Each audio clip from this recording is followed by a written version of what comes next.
Thanks for coming on the podcast, dude. Thank you, man. I'm honored. I feel like we're old friends. It's probably the accent. Except for the accent. Yeah. Yeah, What accent? You're the one with the accent. So where are you based out of? Our headquarters is Berg, New York, which is in the first piece. We're literally the first piece of property over the border from the northeast tip in New Jersey, just over into lower Hudson Valley, New York, a county called Rockland County. And the rest of our gyms are in New Jersey. Okay.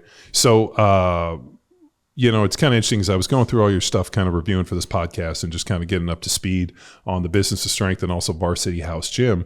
It's pretty interesting. You obviously have, brick and mortar locations, but what you really do is you go out and you help gym owners, micro gym owners effectively run successful businesses. Yeah, that's correct. Yeah, that's correct. I started the gym in 2006, like a lot of guys, started in a garage, kind of a warehouse in the middle of nowhere. It was an old loading dock. The town that it was in, the landlord, they had made him it used to flood really bad. So they made him put like a huge drainage pit in, and the drainage pit blocked the loading dock. So rigs couldn't back up to it anymore. So it effectively made this space useless. So it was empty for 2 years. So me and an older fellow who was like a basketball skills and drills guy set up the business in there. We split the business. I had like 1,200 square feet. He had the 1,200 square feet. And we were there for 3 years. Typical journey, built that up, became a pretty busy, my whole mindset at that point was I'm going to be the best coach in the world. I want to be the next, Charles Poliquin, Eric Cressy's, my mindset was all revolved around training. I got really busy because we were producing really good results. We go to the next gym, about 5,000 square feet. Me and my business partner, at that point, we partnered up, go to the next gym, about 5,000 square feet. First employees, bigger overhead, the real start of actually managing a business. And, for 2 years in a row, we almost went out of business after the summer, after our athletes left. The majority of our athletes were football players. So, Dan and I would be waving out the door, August 15, saying goodbye to everybody and, be looking at each other with the fear of God, like, oh shit, we're going to run out of money by mid-October. And so that's what really started for us, kind of getting making that transfer from professional coach to professional business owner. And really just creating a mindset. You can still be a great coach. You can still have a great training product. You can still strive for being one of the best and be a world-class coach, but you have to become a businessman. So we did that. And, here we are, this is 14 years of being partners with Dan. I've been doing the gym thing for about 25 years all in. And now we built and own our own headquarters here. It's a 20,000 square foot facility. It's kind of it was like our dream project. We had athletes, adults, physical therapy. At one point, we were doing a lot of work with local, high-level local athletes who were doing either NFL or pro day work and stuff like that. And now we're opening up a series of satellites. So we've done the big thing. We don't want to do that again because it's too much to manage. It costs too much money. So we're going down small. We've niched down to smaller, more micro, semi-private personal training studios that are in that 1,500 to under 2,000 square foot range. Sure. And they're super profitable. They're much easier to run. And we've spent the last 14 years setting up the systems and the people to create an autonomously running business so that we could do stuff like this and focus more on the scale rather than the minutia of running the business. Yeah, no, I found that because I actually owned a gym as well. And I always wanted to own a gym. I just didn't realize that I wanted to have a gym. I always wanted to have my own equipment. I wanted to have a place to train. I just didn't necessarily want members. So when I opened the gym, I was like, oh, this is great. I have all my equipment. And then all of a sudden we had members and people and entitlement and I'm dealing with all this other stuff. And I'm like, I don't want this. I just want a place to lift weights. Yeah. So, we ended up having the gym for a long time. We kind of treated it. You wanted your own private barbell club. Yes, that's exactly what I wanted. And it's what I have today. We have Power Athlete HQ. Yeah. I got a building full of equipment. People come, we do seminars, we do events, and I train some professional athletes. And it's exactly what I want it to be. I can keep it clean. I can have the equipment I want. Things aren't broken. If things break, somebody tells me. Like I would come into our gym and things would be broken that were theoretically impossible to break. Like it was unreal. Like I remember we were That's doing every day here. Oh my God. Louis Simmons reached out to us years ago when I owned the gym and was like, hey, it'd be cool if we could host a powerlifting meet for Southern Powerlifting Federation. I was like, yeah, great. I'd love to do it. What do we need? And, at the time, I think I had a mono, I had a comp bench, and I had all that stuff because we were doing a bunch of like heavy powerlifting stuff. And so I was like, yeah, no problem. We'll have it. And I remember as we were prepping for it, we were doing a bunch of dynamic work. So we had all these bands kind of like wrapped all perfectly around like the bases, and we had weighed them, and, we had like a chart. So we knew exactly like, hey, this band with this at this height weighs this, because we had weighed it all. And I remember I came into the gym one day, and one of the trainers had, I guess, people just doing some like banded distraction stuff where they're hooking bands up. Those people took all of the bands off of my mono, even though we had bands on hooks for them to use. They somehow, like, because the mono was closer to the hooks, they just decided to take all the bands off of my mono. And I came in and I was like, where are all the bands? And like, oh, well, the class took them off because they needed them. I'm like, yeah, but they're over there. And they're like, yeah, it was too far to go. At that point, I was like, I'm going to burn all these people to the ground. And then like I came in one time and like the comp bend, like it was like the amount of shit that I would have to fix that was theoretically unbreakable. You buy like, $800,000, nice Olympic bars, and I'm watching people do a barbell warm up and just like lift it overhead and drop it. Yeah. And then the bar all of a sudden breaks and the bearings blasting out the sides. And like exactly. It imploded. And I remember being like, I don't want to come here anymore. And I went around the corner, rented a little space for Power Athlete, took all of my equipment and put it in a little gym space and built my own private gym.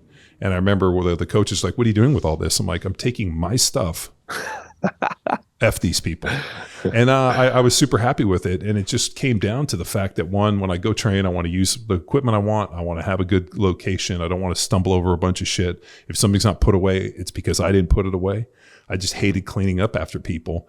And it was, and also too, I wasn't necessarily skilled in like this business. I knew about training athletes and I knew about working with people in this, but like the skills to run a micro gym in the business and to deal with this, I just wasn't ready for it. And at the time, there wasn't really anybody doing things like you're doing. So as I was going through your stuff, it's super valuable just for the fact that I think that, it kind of reminds me of what I call dirt in a dream, where, hey, we're going to have a gym, we're going to train people, and we're going to work out too. And I like to work out. So maybe other people like to work out. Then they're going to pay us and we're going to have this great business.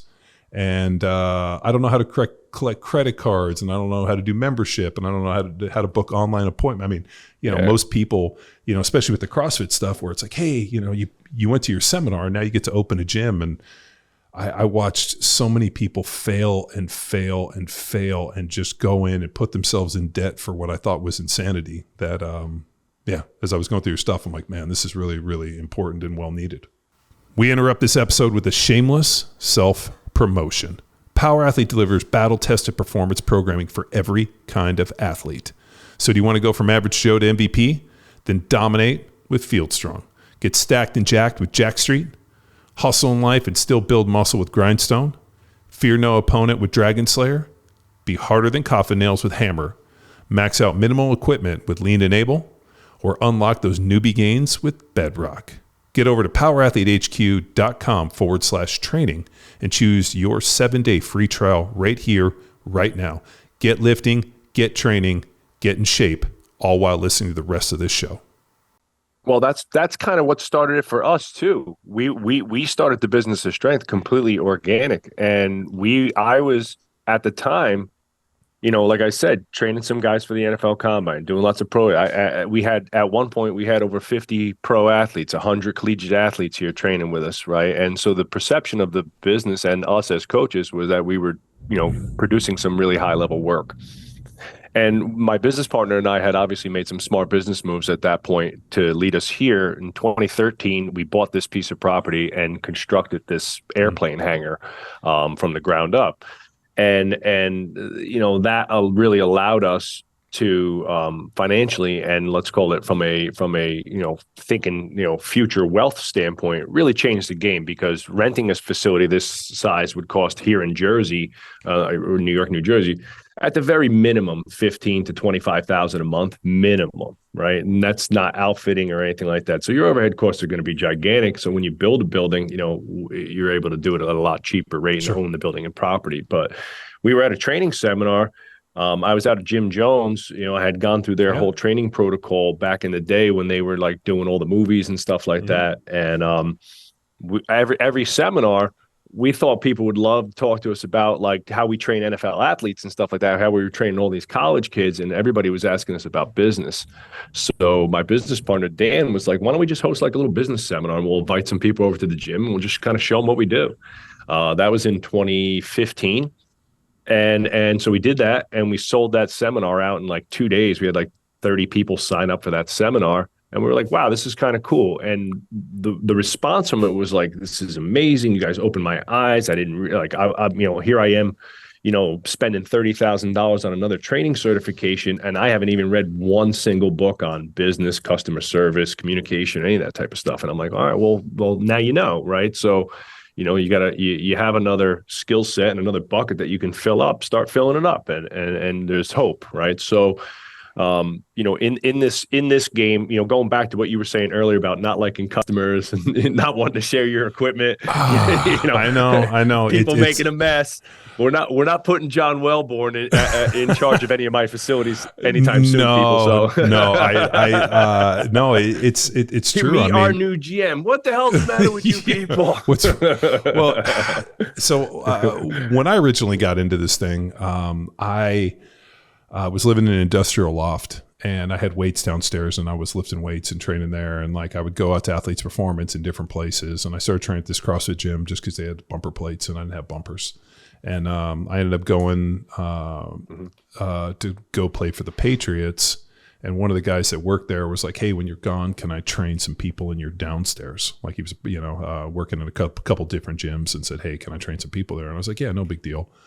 Came home like 8 weeks later, and he had like 75 people coming out in and out of my like basically this like 800 square foot downstairs industrial loft that I was living in. And I came in and was like, "What the fuck?"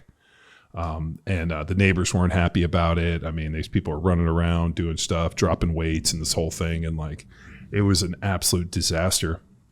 Well, all of a sudden we'd start getting the guy across the street, I think, hated us because he was like 5'4", didn't lift weights. His wife was way bigger than him. And he like had like a t-shirt company, and he just started calling the city on us. And it was like, these guys are basically doing something illegal. So then the city shows up. I'm like, "Hey, dude, like these are industrial lofts, are meant to be businesses. We went and got a business license, no issue.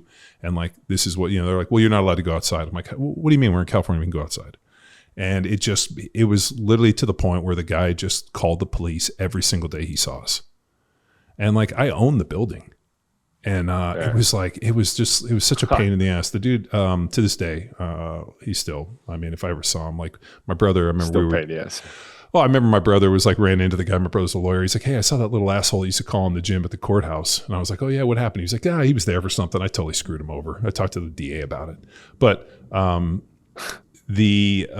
like the same dude, you're gonna laugh at this, the same guy that lived across from us that was calling, he actually lived on the corner, and on the other side of like the parking lot next to him was this like Newport Beach bar that had been there for years called the Brew Pub.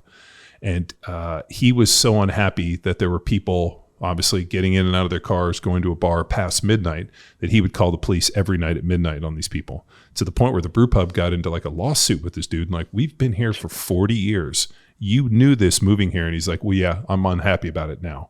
Just like, I just, small-minded people. Everybody wants to go to a gym. Nobody wants a gym near them. We had cease and desist letters. We've had the cops called on us all the time, and we were doing a similar type of training. I kind of came from that same like West Side barbell, so we were bands and chains, pulling sleds incessantly, like out in the parking lot every day, all day, right? And we had an old lady who used to come running out in her muumuu screaming, "You're making so much noise, you're scaring my dogs," and stuff. And that was part of the reason why we built this, was because we're a standalone in an industrial area. This was nothing but wood, so we built it kind of hidden out here, and the models changed a little bit. Some of the training models are a little bit different, but we're still a gym is still, it's a great it's a great business for strip malls and other like local retailers Yeah, because you bring places a that have high consistent traffic. traffic, right? You bring consistent traffic to the place. You do have to deal with sometimes, the constant music. The gym is open from 5:45 till 8 p.m. So there's lots of music playing all the time. And we do like to do stuff outside and get outside and get the community and the people involved and so forth. So it always winds up, we try to make friends with everybody as best as we can, but if you're not getting a cease and desist letter, you're not trying hard enough in business. You got to get out there and pump it, man. Well, when so then I decided, I was like, you know what, like I still want to have the gym. I don't want to, we had all these people training, so I went up the street and I rented a commercial space. Part of the issue we looked at too was the retail spaces wanted like I want to say like 275, 350 a square foot, which based upon Newport Beach and the pricing and the sizing, I'm like, man, we already have like 75 people coming to this thing every single day. We're going to need a bigger space. So then we went to light industrial, which I want to say was like 75, 80 cents. Now all of a sudden you got a warehouse, you're going building out, it's fine. And then we were in an industrial park. We're there. Everything seems great. We meet the neighbors. All of a sudden a year later, we start getting another issue with the guy calling the cops on us because one of the guy ran kind of an import-export business of like German trinkets, super weird, like Oktoberfest shit. The guy was German. He'd bring it in and sell Oktoberfest stuff. His employees would have smoke breaks, and they felt harassed by seeing people work out and doing fitness and training outside, run around the block. We said, just basically people pushing sleds in the parking lot. They felt that they were being harassed because they weren't into fitness and they were feeling bad about themselves for smoking cigarettes. So then I had to have like a huge blowout with these people, talk to the property manager, the guy that owned it, had a big meeting with him. And he's like, hey, I have another space on the other side with nobody next to you. You can do whatever you want. So we ended up moving there into our third space. And at that point, we were running the business, and I started, obviously I was traveling, doing all the stuff for Power Athlete. And I remember like it was just existed for my friends and my family. And then one of my trainers wanted to buy it. And I was like, thank you, take it. Like you can have this thing. It just takes a very, like I always think that for the micro gym model, it's like it really takes like an owner operator and people that want to train people and work in this kind of like it's not like a commercial gym where you sign up 1,000 people and less than 10 people a day really come to the gym. So you're basically building off of this model where I'm going to bring in a bunch of people on a real cheap entrance, and I'm praying that nobody ever shows up. When you're in kind of a micro gym model like you are, you're functioning about an 80%, 85% occupancy of like, if you have 100 members, there's a good chance 80 of them are going to come over the course of a week. So it's, as we sat down and started just pulling the numbers, I was like, man, certainly.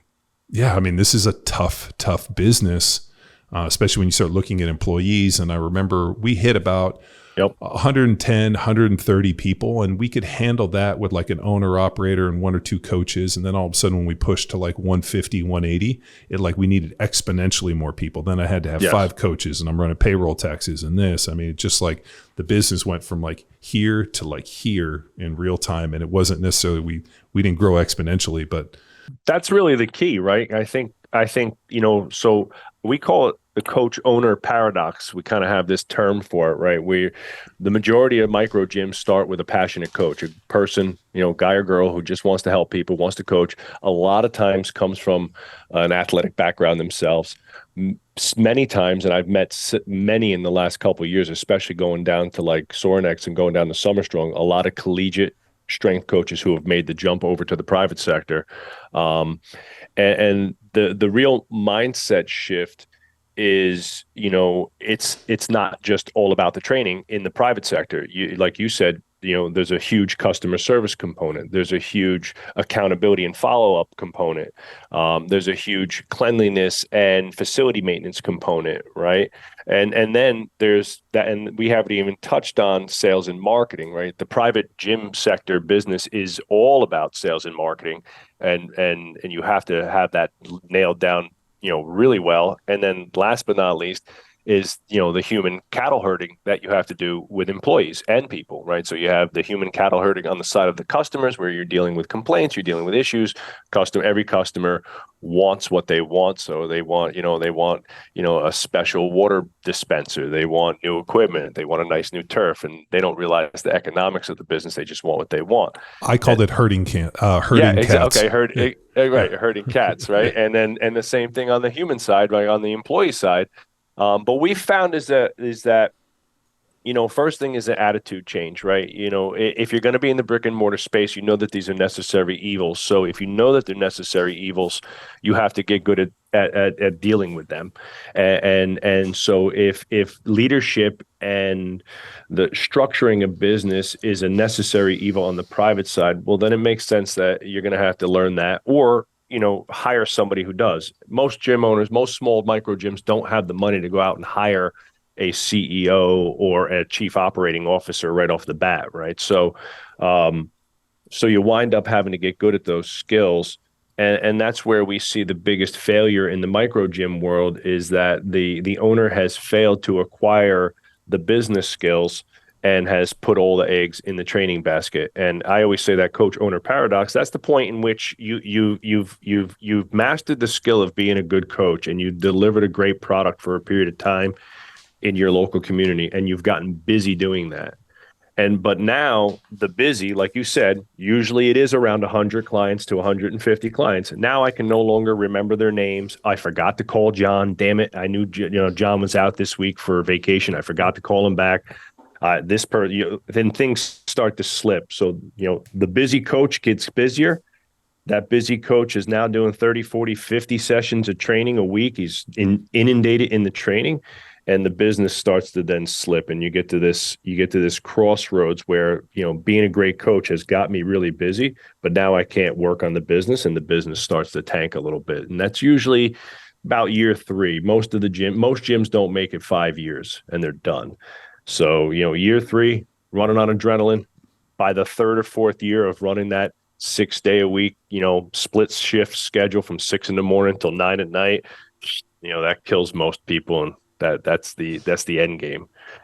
If knowing that and seeing that and watching gym fails around me, New Jersey, this area is incredibly competitive in the gym space. So there's probably 50 gyms within 5 miles of where I am here.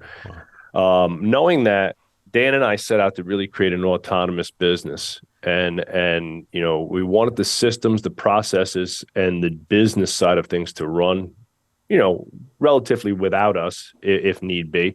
And so we started setting up those systems pretty early. My first business coach was a guy named Pat Rigsby, who was like an OG in the space. And we went out to a seminar that Pat was running in Louisville. And Pat has like a real thick Kentucky drawl. And he said, Joe, let me ask you a question. He's like, you only train athletes. And when we started the gym, we only trained athletes. And that was our first mistake. And because I like the purpose-driven nature of training an athlete, right? Somebody that's training with real purpose. Yeah, but unfortunately, athletes don't usually have deep pockets. Correct, so, right? The majority of them are broke, right? Yeah. And so Pat says, so what's your day look like? And, I was like, we come in and train around 10, we eat lunch, we bullshit about what we got that afternoon, and we start training people at 3:00. And he's like, well, I don't know a lot about business, son. He's like, maybe I don't know something you do. He's like, but that just sounds like a terrible business model. Especially if you're paying, a lease that's charging you 24 hours a day. Mm-hmm. And so he started opening my eyes up to the adult training, some of the things we needed to do to shore up the business side, stabilize revenue. And that came from the adult training. He also was instrumental in like us improving our goals and our needs. And so we started setting those things up, and the rest is history. And what I think gym owners can really, take away is that training people, and the high that you get from, hitting PRs, watching your athletes or clients hit PRs, and hit milestones of success. I get those highs every day on the business side now too. And it's the same thing. I love seeing the business grow. I love when we hire a new employee and they're getting tons of love from our clientele and from our community. I love when I see our clients hit a new PR in their own personal payroll. and what they're doing, because that means that they've done an amazing job, and we've created a business that can support that. And so all those things that I think a lot of those coaches see as evils, like, oh, I hate sales, I hate business, I'm not good at that. I don't want to deal with employees. Those are all, things that most people just tell themselves. And once you overcome that internal fear and you learn to love the business side of things, you're going to explode, and you'll see a lot of gyms. And the people who've done that have really taken off. A name that comes to mind, who was a collegiate strength coach who made this crossover, is like Tim Cairns, out there. He's out in California. He's got a collegiate gym, great dude, amazing coach, running a great business. Mm-hmm. And so it's doable. It can be done. Well, like you make, I think you make a great point that, everybody gets into it because they want to train. Like you said, you went in 10 o'clock, let's make some weights, eat some lunch, and we're going to train some people. And this business is going to kind of fuel our personal desire to lift weights and train. And then at some point, like you said, you rent a space. And like, how am I supposed to make ends meet if I'm training every day at 3 o'clock, but I'm paying rent on this place 24 hours a day? And then you start looking for different ways to maximize. Like, what's the first kind of realization where all of a sudden people go, because we saw this too. Just because I like to lift weights doesn't necessarily mean I should be in the gym business. And then also the micro gym business, which is an even more user heavy, kind of owner operator intensive. Like, how does that first structure really work when you bring people in? Is it like, hey, you know what, like, what's going to differentiate you? How are you going to put your system in? And the faster you can get to this point of like understanding not only, how to market, how to manage your clients, because there's really two pieces of user retention. So you got to be able to retain your clients so they're not pissed off and they don't leave you. But then you also have to be constantly working on marketing to try to get new people in the gym, because we would always have what we called, what was the movie with The Day After Tomorrow, where like, remember, the whole world freezes over? We constantly talked about like the day after tomorrow, where all of a sudden one day we come in and we lose like 30 or 50 clients in a day. And like, we had a situation like that where, and it was nothing we did. It was, a company got sold, and a bunch of the people that were training from that company were training with us. It was like Volcom got sold. And all of a sudden, all their execs went and took new jobs. So we had like 20 people hemorrhage that way. And then we had these other rich people that are like, oh, we're not going to lift weights anymore. We're going skiing to Aspen for a month. And so then they cancel their memberships because, of course, like they, just because they leave for a month doesn't mean that the gym isn't going to shut down, but we'll just make it work, right? So we just had all this like day after tomorrow stuff where all of a sudden we had hemorrhaged a bunch of clients, but we had put a bunch of initiatives in place to kind of get new people in. And I remember when I sold the gym, I told them, I'm like, you have to prepare every single day as if you're going to get hemorrhaged 30 clients at the end of the month. So if you're not actively fighting to get these people in, just managing your flock isn't enough, because your flock will just randomly leave you, not because you did a bad job or anything, just because life changes. Yeah, life happens. Yeah. Yep. So obviously, in its simplest form, the business, the name of the game in the gym business is get clients, keep clients, right? And that's what we just tell our community all the time: get clients, keep clients. You have an attraction piece and you have an retention piece. But to go back a little bit, you asked me like, what was the first thing that I look at when I work with gyms or speak to other gym owners? The first thing I talk about is that person's mindset towards money. And the first question I always ask gym owners is, how much do you want to make personally? And because that's going to set up the economics of the entire business. So let's just do like a quick little math problem out there that'll be easy for, so for all the gym guys out there, right? We'll keep it simple, but let's just say, for the sake of this argument, that you want to make $100,000 a year as a living. And you say to me, if I made $100,000, I would have a nice living, and I would be able to do X, Y, and Z, and that's a good starting point for me. I say, okay, well, let's just look at the basic math of a gym business. Most gym businesses are going to run between 25 and 35% profit, and that's a pretty good gym business. So if we say 25%, then we know that the business has to make at least $400,000 a year to pay you the $100,000 salary that you want to make, because those profits are going to be your salary as the owner, right? Mm-hmm. And so if the goal is 400,000 in X time, it's not going to happen in day one, obviously, but we could probably get a gym maxed out with 150 clients in 18 months, though. That's a reality. That's easy. All right. So let's just say it's 2 years to get to get to that 400K. Whatever your price point is, whatever service we're selling dictates how many people you need. So if I'm selling a $400 a month, price point, and I know that 400,000 is $33,333 a month, Yep. right, in revenue, right? Then I just divide that by my price point. So our average price point is $400 a month. So I only need 83 clients to hit my 400K mark. But a lot of people, because they have money scarcity mindset, they want to sell a product for 200. Well, now I need 160, 6 clients. The super scared gym owner who doesn't know anything about pricing strategies or whatever, or just maybe is doing like, let's call it like Orange Theory-esque class-based services, and they're doing it for $150, right?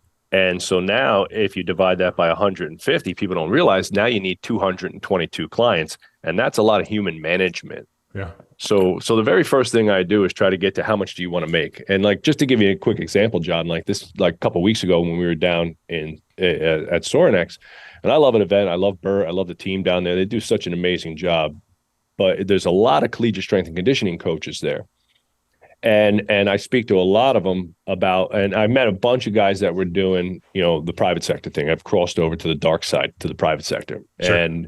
And I'm speaking with one of them, and he was very busy, just like me, training athletes, got super busy, maxed out his space capacity in the afternoon, went all in big on a new facility, took a $300 and something thousand loan and went in on a big facility, and still only trains athletes, right? And I said, dude, like you shouldn't have gone bigger before you fill that space top to bottom. You want to literally just overflowing with people. And I said, all right, well, I said, can you help me? I said, I can help. I said, how much do you want to make? What's your goal? Like if I could wave my magic wand this year, what is it? He goes, 60,000. I said, dude, that's the problem. I said, you can't wipe your ass with 60 grand. What are you going to do with that shit? You can't send your kids to college with 60 grand. You're not buying a new car with 60. Well, my wife makes a lot of money. And I said, all right, dude, but you went into business. Like you can't tell me that your strategy is just make enough money to live your passion and you're going to feed off your wife. Like that's not a business strategy. That's not going to help grow this business. And you're never going to have good employees because your revenue is not going to make it. I said, I want you to put 120 grand down on that piece of paper. I said, so that's what we need to make. I said, I wouldn't get off my ass for less than, 120 grand if I'm going to own a business. And like, to your point, deal with all the damn customers, the bullshit, the employees, right? For 60 grand, F that shit. Right. So the mindset is really it. Then we work backwards from there. Once we have a starting point, low self-esteem. Yeah, exactly. Well, it's not even that. That could be it a little bit, John. I think more of it is how many affluent, wealthy family kids do you know who want to become strength and conditioning coaches or trainers? I don't think any. I mean, I can't. Right. That's my point. So if you come from a white collar family, Laguna Beach, and your son or daughter says, I want to be a personal trainer, right? And you're probably like, no, honey, you're going to go to school for blah, blah, blah. You'd be a lawyer, a doctor, a finance, make a real living, right? Yeah. So you have a demographic of people that's generally, the fitness minded people, they're passionate about it, but they're not wealthy. They don't come from money. So their mindset towards money is scarcity in and of itself. And so, and all of a sudden you're going to ask a person to pay $300, $400, $500, $600, upwards of $1,000 a month for personal training. Yeah. And you would never pay those prices yourself, right? Nor have you ever. And so there's this weird, like, God, I'm afraid to ask. What if I ask? So one of the things we always tell our people is never count other people's money. Do not put your fear of money, do not put what you would spend in somebody else's pocket. God damn right? It. Because you don't know the guy. I have multiple billionaires that, never count. What was it? Never count anybody else's money. Yeah, never count everybody. I always say never put your money problems in other people's pockets. Dude, I've dealt with this so many times where all of a sudden, I look at everything like, what's the value of this? And then you pitch it out there and all of a sudden, because somebody else wouldn't pay that, I would never pay that. Well, you're not our fucking customer. I've had guys that worked for me where I was like, hey, I'm going to charge this and this. Oh, I would never have paid that. And I'm like, well, yeah, you're not my customer. You work for me. That's why you make a paycheck. So that's a good one. I mean, we're always, and I think when we got in the gym business, we were running a CrossFit gym, and there was kind of like CrossFit kind of came in and kind of set the pricing. So all of a sudden it was $180, $200. So when we had the private little facility that was in my downstairs, I want to say it was like $300 a person. And there was like, I want to say that was between 50 and 65 people that were training there. And the place was super profitable. Like we were printing money. All of a sudden we move up to this big kind of warehouse location. Yeah. And now all of a sudden, even though it's 2 miles up the road, it's a warehouse. Now all of a sudden it doesn't feel like a boutique place with a private shower and this. And like all of a sudden people were, like we dropped the price. I want to say it was $180, $200. And I just felt like, because when people came in, they saw the first space. This is the cost. Oh, it's kind of felt like boutique training. It was in a nice these industrial kind of high-end $1 million lofts, and people were willing to pay it.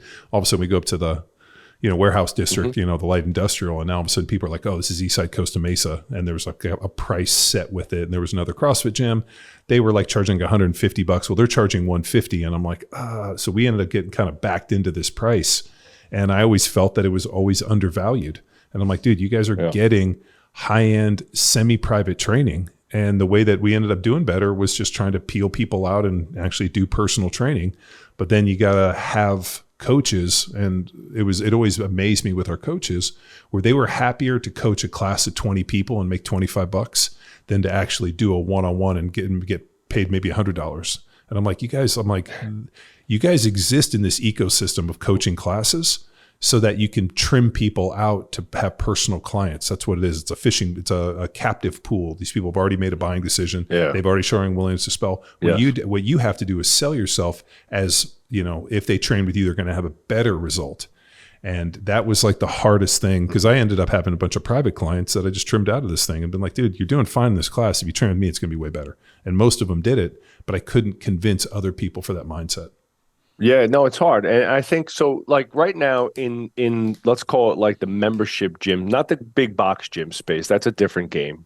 I don't think there's too many privately owned people trying to open up like a 40,000 square foot warehouse outfitted with millions in equipment. That most people just don't have the capital, and it's a dead game in my opinion. Oh yeah, and the only way that people are, if you see people doing it, it's because they're using it for TikTok and like there's a big gym. I want to say it's in Philly, North Philly, Fusion. Yeah, they just opened up. Oh, dude, I somebody tagged me in it. It's like 40,000. They have all these like Instagram, TikTok rooms where you can go in. Looks unbelievable, dude. They have all this crazy lighting.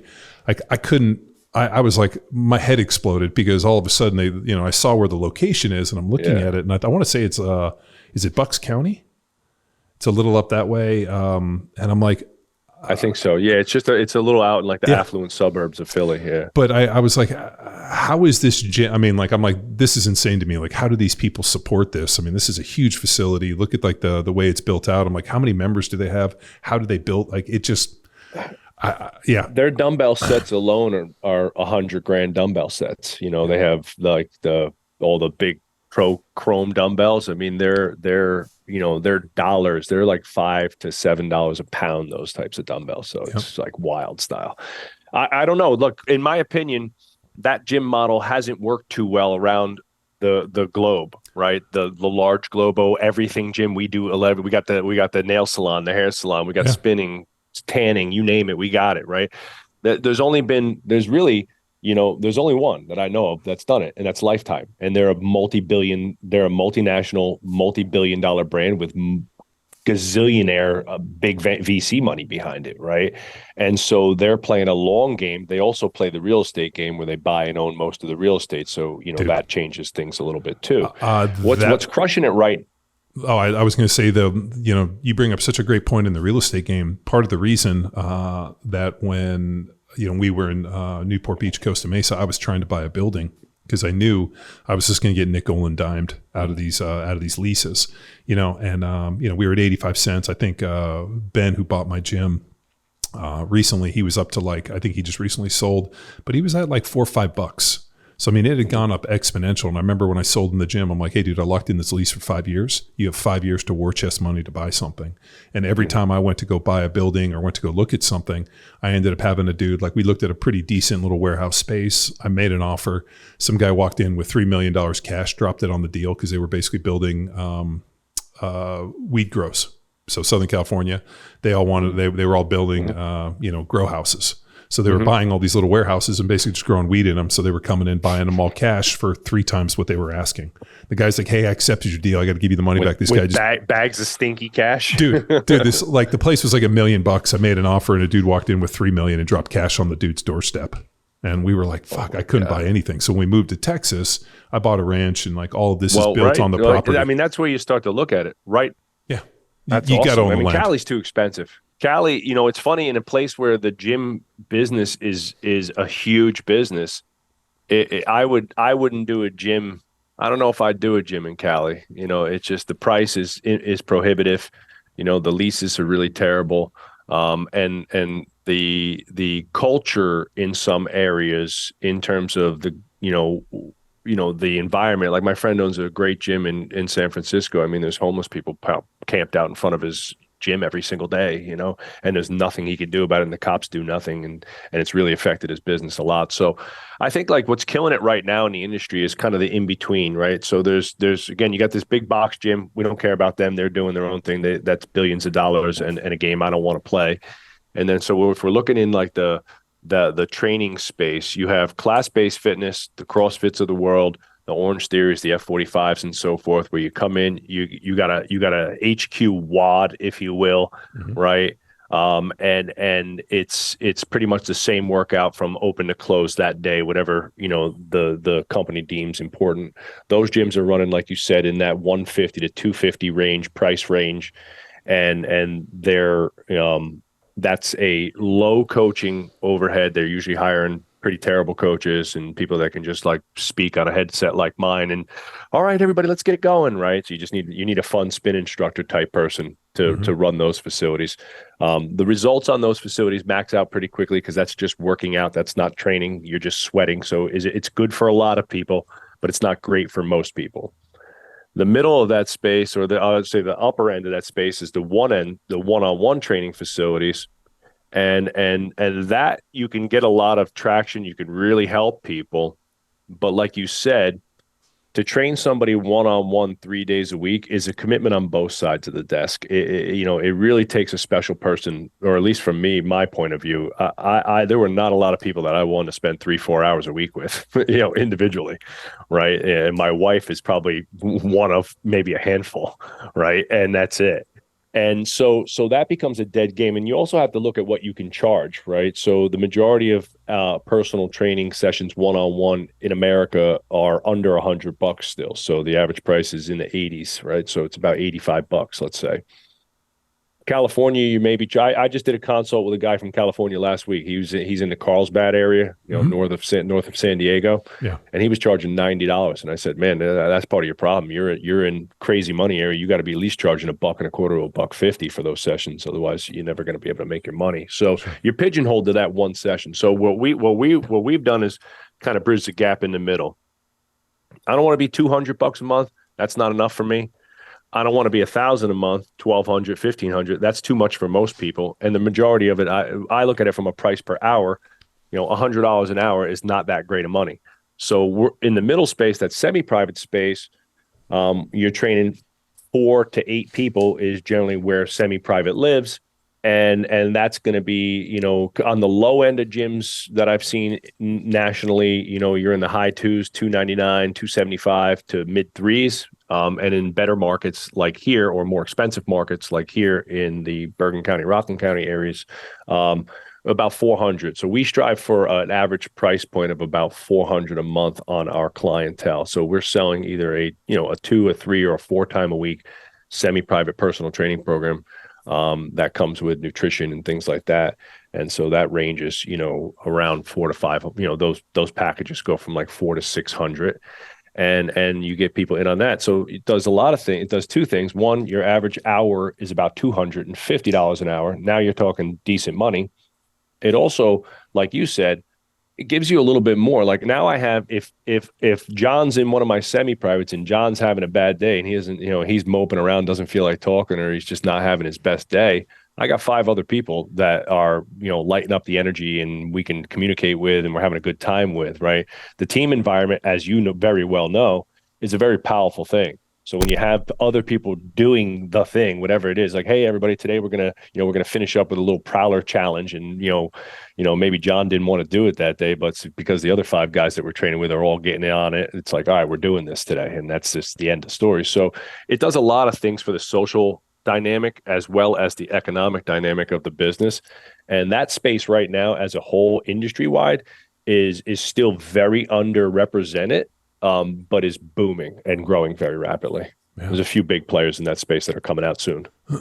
Is there carryover or crossover between, like martial arts, jiu-jitsu, and some of these places with the kind of deal? Like I don't remember like the micro gym necessarily coming up, but I mean, I always remember seeing martial arts studios and jiu-jitsu, and I mean, obviously jiu-jitsu now, but it was karate back then. And there were some boxing places. So I always wonder if their price points, I don't know, man, nobody's going to come in, or maybe they will now, but I don't think people are going to come in and pay $400. And you think about like a jiu-jitsu place where you have an instructor who's effectively a black belt, let's say. So they've gone through this, let's say a 10-year process to wear this belt. Whereas for the CrossFit gym, kid goes to a weekend seminar, comes out 2 days later and has their CrossFit certification, and you can just throw them in and fucking wad their face off. And as long as they're that's the whole industry, though, John. That's the whole industry. My wife could take a test this weekend and own, a gym on Monday, and on her social media, she could put expert fitness and health, fitness and health expert. It's like that's what always struck me about this martial arts deal, where I'm like, dude, these guys actually have to dedicate and train. Yeah. Whereas in the fitness space, all you need is some good lighting and a little bit of caloric restriction, and you're probably an incredible trainer. Or all you got to do is mimic some stuff. But fitness has changed. It's really fascinating to see the evolution of this thing, and really. So let's talk about the karate side of things. Let's talk about those two. Okay. Yeah. No, I'm fascinated on how these models connect. So the one thing that martial arts studios have is they have this built-in ranking system, which to clients is kind of like built-in retention system, right? Because most people, so I did martial arts my whole life as well. So I did Goju karate, judo my whole life. It started at just before I turned 6. I did a summer camp when I was turning 6, and then I've continued my whole life in a lot of disciplines now, Muay Thai and so forth. My son's been doing jiu-jitsu now for about 1.5 years, and he's about to turn 6, right? So I'm sitting in the studio with him multiple times a week, and I'm watching. They got a great product and a great group of guys, and the guy who runs the studio is a black belt, right? And I'm watching, and I'm just seeing money, literally like little dollars flying out the door, right? And I'm like, man, this guy could do so much of a better job running this business. And so he's got packed classes. So one day we go out to lunch. I take him out to lunch, and we're just chopping it up about the business. And I said, you ever think, what do you do during the day? Nothing.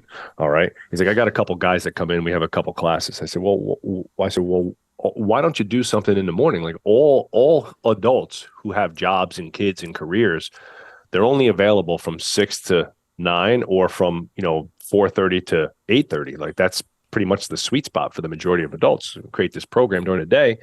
He's like, yeah, I don't know, scarcity mindset. And I said, well, if you set up a semi-private model, you could charge double what you're charging. And I said, I'll be your first customer. I said, if you had training at 6 a.m, 3 days a week, I'd pay $350, $400 a month for that if it was a small group of qualified guys who are all, similarly ability. And I would absolutely pay for that. He's like, you think so? You think so? I said, yeah, absolutely.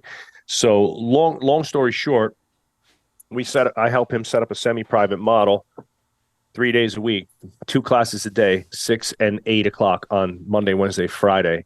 And they sold out. They did 2 spots. They only had 12 people 3 times a week. So 6 and 6, they sold that out in like an hour with 1 email. Right. Wow. And he was like, holy crap, I didn't think that was going to work. I said, look, there's always the people will pay for exclusivity. I want to pay to be in the room with the black belt instructing me and a handful of other guys getting high quality rolling, getting high quality, martial arts, getting high quality instruction, I don't have a problem paying for that. I said, I don't want to come to a class. It's like, okay, for my son who's 5 to come to a class with 15, 20 kids. And, it's a well-structured romper room, right? I want to come to a class, at 47 years old, I want to show up with a couple guys like John, and I want guys that are serious, and I'll pay whatever for that. It doesn't matter. Mm-hmm. So, now they're rolling that semi-private model 5 days a week, and they just added the third class every day, and it's sold out. Every time they add a new class, it's sold out, with an email to the community, really. And so the model exists. It can be set up in martial arts schools. We have several in our consulting group, or have had several in our consulting group over the years. It's almost the same exact thing. Instead of selling fitness, you're just selling, you're selling martial arts. Yeah, no, I agree with you. I roll a couple days a week, and I go to, the reason I got into it was there's, at the space we go, it's pretty big. They have an adult class at the same time as the class for my daughter, and I wanted my daughter to do it. She didn't want to do it by herself. Her twin sister didn't want to do it. So I was like, I'll do it with you. So we go at the same time, and there might be, 5 to 7 people in a class. There might be 30 people in a class. But what I ended up doing is finding some pretty good training partners that are pretty consistently there. Like we text, like, you come in, and then you always have good partners. But it's the thing which always seems very difficult for me with their deal is because it's they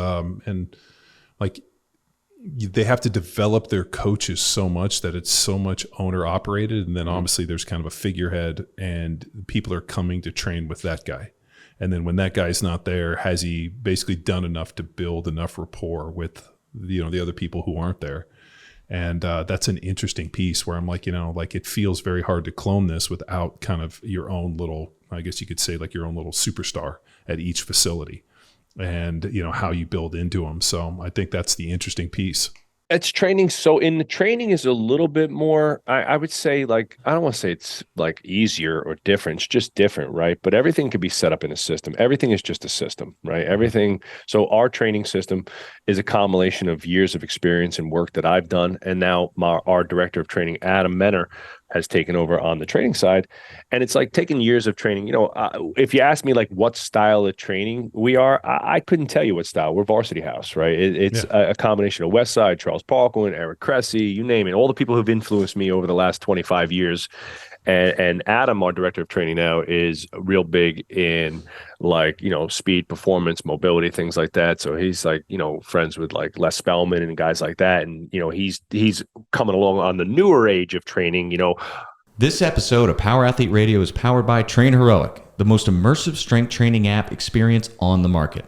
We've built our online training business by partnering with Train Heroic and helping us deliver all of our world-class training programs like Jack Street, Field Strong, and Grindstone. To learn which Power Athlete training program best suits your goals, head to powerathletehq.com/training. And if you're a coach looking to build a business with the best tech and training, go to trainheroic.co/powerathletehq. And now back to the show. This isn't something we dive into very much. I get hit up, multiple times a day about people that are interested in kind of what we do in terms of like online programming and develop technologies and how we do that. And,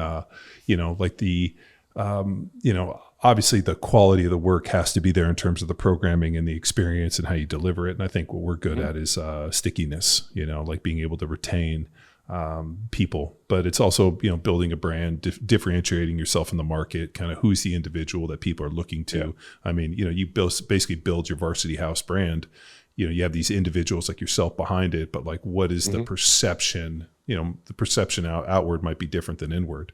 But the interesting piece is, obviously you have to have a quality individual, but like, I feel like it's easier for me to bring like a young coach in and mentor and develop him in real time than it is for like a martial arts dude to develop a black belt. Because at the end of the day, if I show up to the class and a black belt's not teaching, and I've rolled with the dude and, maybe he's, he's a guy a blue belt, is he, like, how does that fit? So you almost have to create these individuals, Yeah. and then they have to understand the style in which you teach, which, you know, in jiu-jitsu is I didn't realize this. Individuals have very unique styles. Like some guys play more of a distance game. You know, the style that, you know, we do at the place I train is basically side control and smash. It's a lot of heavy pressure, very technical kind of like, you know, whereas some of the other stuff, like you go to Art of Jiu-Jitsu, those guys in Costa Mesa, I showed up there and man, it was a bunch of little dudes, like really, really a lot of movement. So having individual that's kind of steeped in that, and then having people that can sell. That's been like the most interesting piece, at least I've just from going to JITS. People come in because obviously they see it. I don't know how they get there. But then they come in and like, what's their experience? They usually just like, hey, take your introductory class, which I think is the worst approach on the planet. We used to do that when we owned the gym. So I worked with a guy close to you, Alan Shabaro. You know Alan? You ever Shabaro, BJJ? He's Here in Austin, Texas. I think he's more on the Houston side of things. Okay. Right? Yeah, I think he's in Houston, right? Okay. And you know, he wasn't with us too long. He was struggling similarly with what you're talking about, the onboarding process. So we created a great onboarding process for him with like a real like gym style onboarding, where they come in for a full assessment. They do a one-on-one assessment. They get X, Y, and Z training, and they get their gi. So we fixed the price to that, and we definitely changed that process. The martial arts side is definitely a little bit more niche because, like you said, developing a black belt takes a long time. But like, you know, to quote like Dan Sullivan, you know, it's who not how, right? You can hire coaches, right? You can go out and hire other coaches. I get that you might want your stable of black belts to be exactly what you came from or what you did and teach your system, but you can train people to you know, to do things a little bit differently. There's always going to be here's an idea for you, John, because like, you know, it really just depends on what you want out of your business, right? So there's, you know, in the martial arts schools that we've worked with, that has come up every single time. Yeah, but nobody can teach the way we teach. Oh, yeah, no, and nobody can do it the way I do it. Dude, I hear that same bullshit with everything. Like, oh, nobody writes a program like I All do. the time. It's like, if you think that's the case, then have people leave and go somewhere else. And like, you know, the problem is the consumer is not as educated as you think they are. And I know, like just watching, you know, at JITS, right. I'm, you know, as being having owned a gym and then obviously running a business, I'm always constantly evaluating people's, you know, like what is the first touch point? Like how, when people come in, and I always love seeing new people come in. And actually I do my part. If anybody takes an introductory class that's over the age of 40, I'm always like, how'd it go? And they're like, oh, it's pretty good. I'm like, hey dude, don't feel like you have to come every day. People fuck up because they're like, oh, I'm going to come 5 days a week. I'm like, fine, come 2 days. And once you get to 2 days and you establish it, add a third day. The problem is that you're going to have to still develop. Like I probably convert more people for them just for the fact that I'm like, hey dude, you don't have to feel like, you know, like the belt you're going to have the longest is black. Right. So take a chance. The white belt just gives you a license to not know what the fuck you're doing, and nobody's expecting anything from you. So don't feel any pressure. Nobody's going to fuck with you. But here's the deal. Just be consistent. Set a goal. Like, hey, I'm going to come twice a week for 3 months and see if you like it. And on top of it, we've done some podcasts about this, but I'm constantly amazed. Men commit, I think, suicide at 3 times the rate of women. And it's because men over the age of 40 are like the loneliest human beings on the planet, right? Like it was something like 7 out of 10 men, or it was 7 out of 10 men over the age of 40 don't have a single friend that they could call if like something went wrong. And so it's crazy. Yeah, it's crazy. It kind of breaks my heart a little bit. And I was actually, my daughter's pretty switched on. So we were driving home from JITS and she asked me this question yesterday. She goes, well, you know, why are men lonely?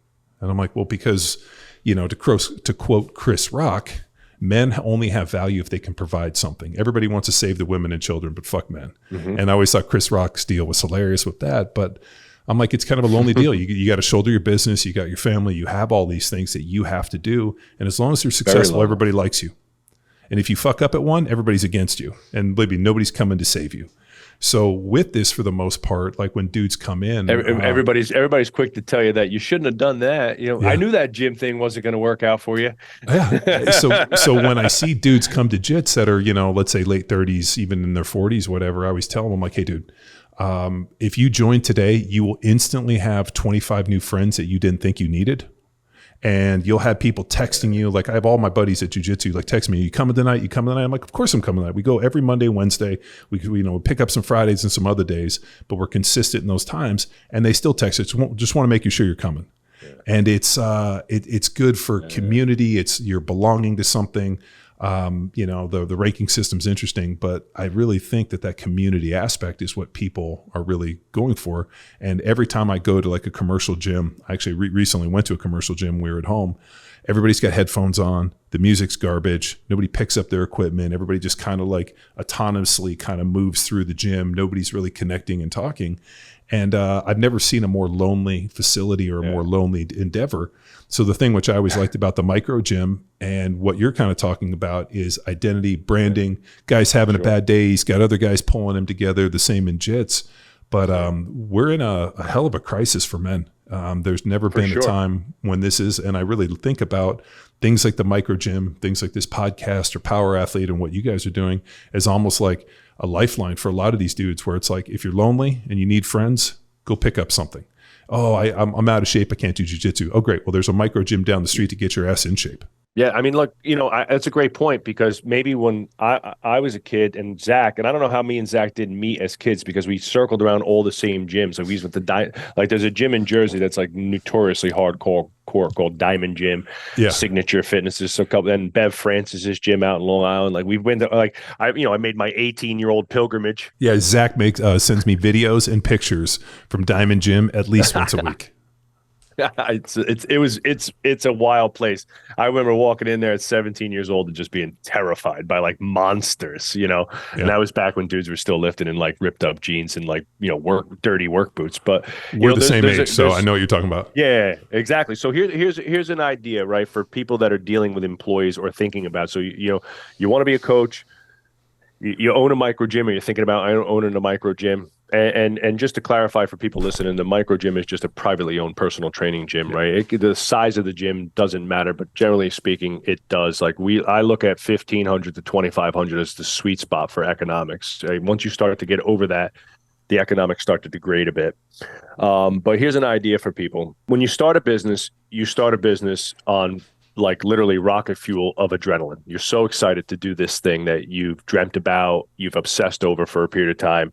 And for a lot of us, it was something that I was truly passionate about and I loved it. So I was like, dude, I get to literally get paid to do something I was going to do anyway. So if I was working the regular 9 to 5 as an accountant, when the bell rang at 5 o'clock, I was going to drive my ass to the gym every day anyway. Right. So I get to do this thing now.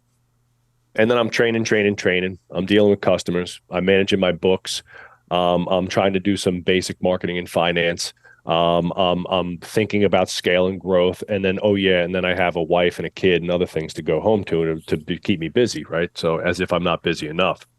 So when we think about hiring people, and we think about bringing people in, especially on the product side, other trainers, another jiu-jitsu specialist to help, with the coaching in your school, I always looked at it this way: because I'm the owner and my brain has to compartmentalize the 6 major seats of any business, right? All businesses are comprised of 6 major seats, right? Leadership seat, that's your CEO, head, visionary, whatever it might be. Marketing, sales, operations, systems, your product, right? In this case, like your head trainer could be, or your head jiu-jitsu coach, and then the financial side, right? And as a business owner, you have to manage all of those things. So let's pretend that out of those 6 seats, you're managing them all equally. It's never that case because most people, like the jiu-jitsu coach, like the trainer, they're way more heavily skewed towards the product side. They usually are the product at first, right? So if you do 100 divided by 6, that gives me 16%. So I'm literally in its true self only able to focus 16% of my energy at any one time on those seats. So when people are scared to hire or don't want to hire, say, "Oh, nobody can teach it my way." Well, here's the reality. When I offloaded the head strength and conditioning job, when I used to do all the programming and all the employee development, all the training development, I gave that to our now GM, Mike, who is now he's the GM here. I gave that job to him. And I thought to myself, well, the problem that I'm having is that when I'm training people, I'm focused on these other things too, right? And I'm thinking about marketing, I'm thinking about sales, I'm thinking about scale, finances, paying bills, all that crap. And so portion of my brain is being clouded by all these other seats that I have to sit in. If I put somebody in the head coaching seat, right now, 100% of their brain is focused on coaching, and they're 100%, even if that person is only 80% as good as I was, is better than the 16% that I'm actually able to focus on that part of the business. Mm-hmm. Right. So the concession that most gym owners and of any type have to be okay with is that you're the best for a reason. You're the gym owner for a reason. You're the entrepreneur for a reason. There was something inherently about you that was great, that gave you the balls to take this opportunity and run with it. You have to be okay with handing it off to other people and knowing that they're going to screw up a little bit, and that their 80% of ability but 100% focus is better than your disjointed focus. And it's your job. Now it becomes my duty to give them the tools and skills to improve themselves, right? And to improve that job. And Mike took, again, just using my own personal experience, when you have the right person who has the want to and the core values that fit your business, they're willing to learn.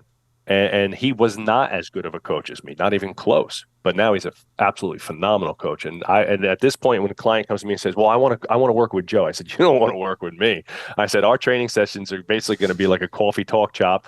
We're going to be solving world problems for 45 minutes. We're going to work out for 10 to 15 minutes, and I'm never going to write down anything you do or keep track of nothing. So you don't want me anymore." Yeah. No, it's a fascinating problem. I personally don't think entrepreneurship is for most people. No. Like you said, there's, this constant state of worry where, like generating new business, coming with ideas, doing this, and then finding people that, and this is an interesting piece of balancing value, where I'm paying you X amount of dollars to do a certain job, and I have an expectation based upon that amount of money of what is done. And if it doesn't match, then all of a sudden you get this weird fucking friction piece where I always expect people to overachieve, and the problem is that when you're just paying people, it's not always the case. So it's neat when people overachieve your expectation or do a better job, or you just have to balance it better. I really think too, there's an interesting shelf life. I'm sure you've seen this, where people come from you, they mentor a couple of years down the road, like if they stay, but then, you probably hope that they go out and they do their own thing. Like you're coming here to kind of mentor, learn your business. Mm-hmm. What's the next piece? And so, I've never, been upset that people that have come and worked for us and then gone on and done other things, just the mere fact that hey, you need to go on the term I use is go slay your own dragons. Like there's ideas I have in this piece. So I think it's an interesting paradox of entrepreneur. And I have a buddy who, one of the guys that doesn't work with us, he's has an MBA, and he's like, I didn't learn any of this stuff as in my MBA. He's like this kind of weird internet kind of micro, small business entrepreneur growth. And he's like, you've basically done multiple MBAs in the course of the 10 plus years you've been doing this, because you did it on the fly. And my wife's got an MBA in finance and also went to North Carolina. So she always tells me, she's like, this isn't the stuff they teach you unless you get into kind of a practical kind of post, maybe professional MBA where people are coming in and doing case studies and this, but it's definitely an interesting piece. What's the failure rate of micro gyms, you think? Failure rate? Oh man, without having the exact stats in front of me, I would say it's about 80%. It's very high. It's more than half of them are out of business in a year, and then another half of them are out of business within 5 years, and almost none of them make it to year 10. So half are out in a year, half are in within, would you say 3 or 5? Yeah. Wow. Based upon that, would you recommend somebody get into the micro gym business? Yeah, man, absolutely. There's big money in it for sure, and you can make a great. So here's the two things, right? One, I love what I do, right? I love helping people. I love coach. I love being in the gym. And if I wasn't, if I was John Wellborn and I could have my own, private studio to train and so forth, I would love to have that, right? But I love helping people, and I love being in front of clients, and I've always been kind of like a good client-facing person, and so it's very rewarding to see a young athlete achieve their goals and successes. It's very rewarding in the same respect to see a 50-year-old busy mom who hasn't seen the inside of a gym in 25 years, get their body back, get their confidence back, and all those things. So I love that. And if you run a smart business, So just to give you some quick numbers here, our businesses, our HQ here runs at a little bit over 30% profit, right? So we're running, for all intensive purposes, a gym this size, we're running a 1%er gym, right? Most gyms this size are under 20% profit. Sure. The smaller facilities run between 40 and 50% profit. That's a really great profit margin, really great.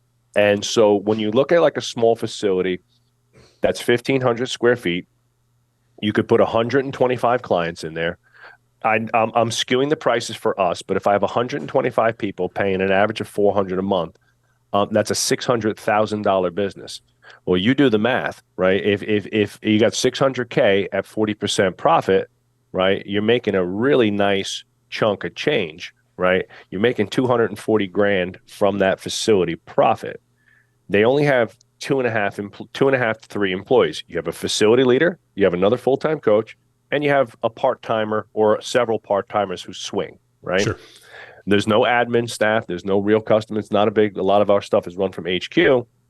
So if you run that, it's pretty low headache.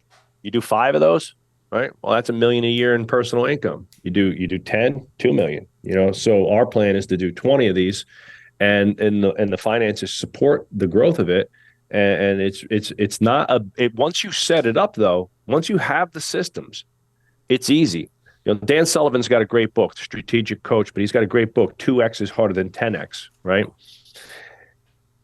Nothing could be more true. Opening 10 gyms is not 10 times harder than owning one, right? Opening 10 gyms, the process, if you say the biggest problem, like we said, we go back to the original conversation, the beginning of the conversation. The problem is the scarcity mindset of the owner and the coach that's running the facility. I want to make 60 grand. Okay, great.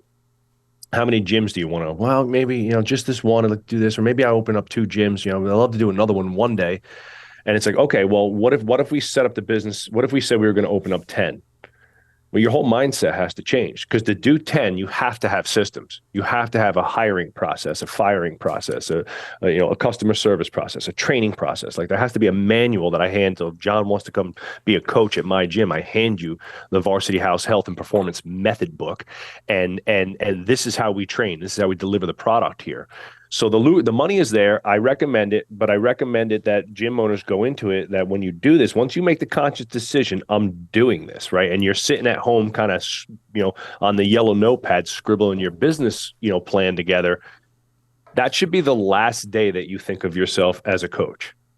Right. And that's got to be the rebirth of yourself. I shed the old coaching skin. I throw the whistle, in the garbage, right? Put the stopwatch in the garbage.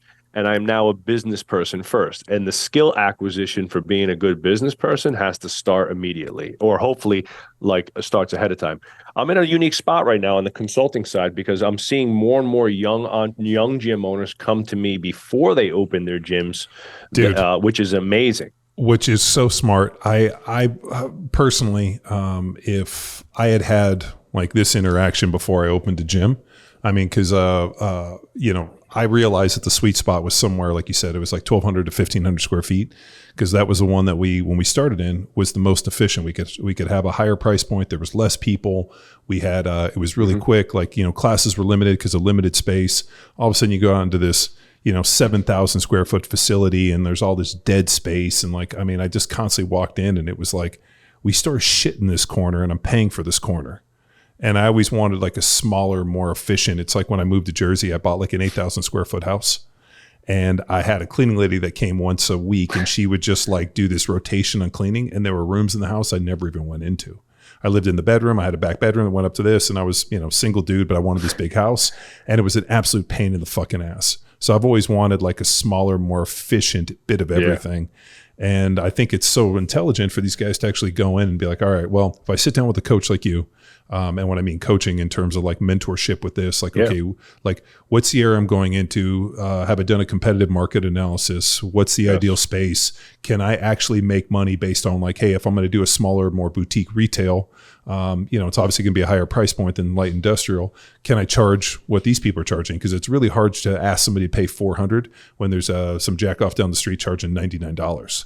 Yeah. And we ran into this, which we call the price wars, where we had these CrossFit gyms doing these massive online, what was it like? What was it called? Where they would sell these coupons and they'd get like 1,000 people in at $50. Groupon. Groupon. Groupon. Oh my God. The Groupon deal completely destroyed our market because what happened was these people would just like buy the Groupon, go train in the gym for 3 months, and then they would wait to go buy the next Groupon. And they just basically just would go around and float around, and they were never consistent members. They would only show up to train for the, $12 or whatever it was, and completely decimated the market. So being able to do market analysis, sit down and then figure out like, hey, what's my price point that I can actually make this financially viable? And then after you do all that research, do I have the cash? What does the float look like? How long do I have to be able to make this work? How many clients do I have to go? What's the marketing piece?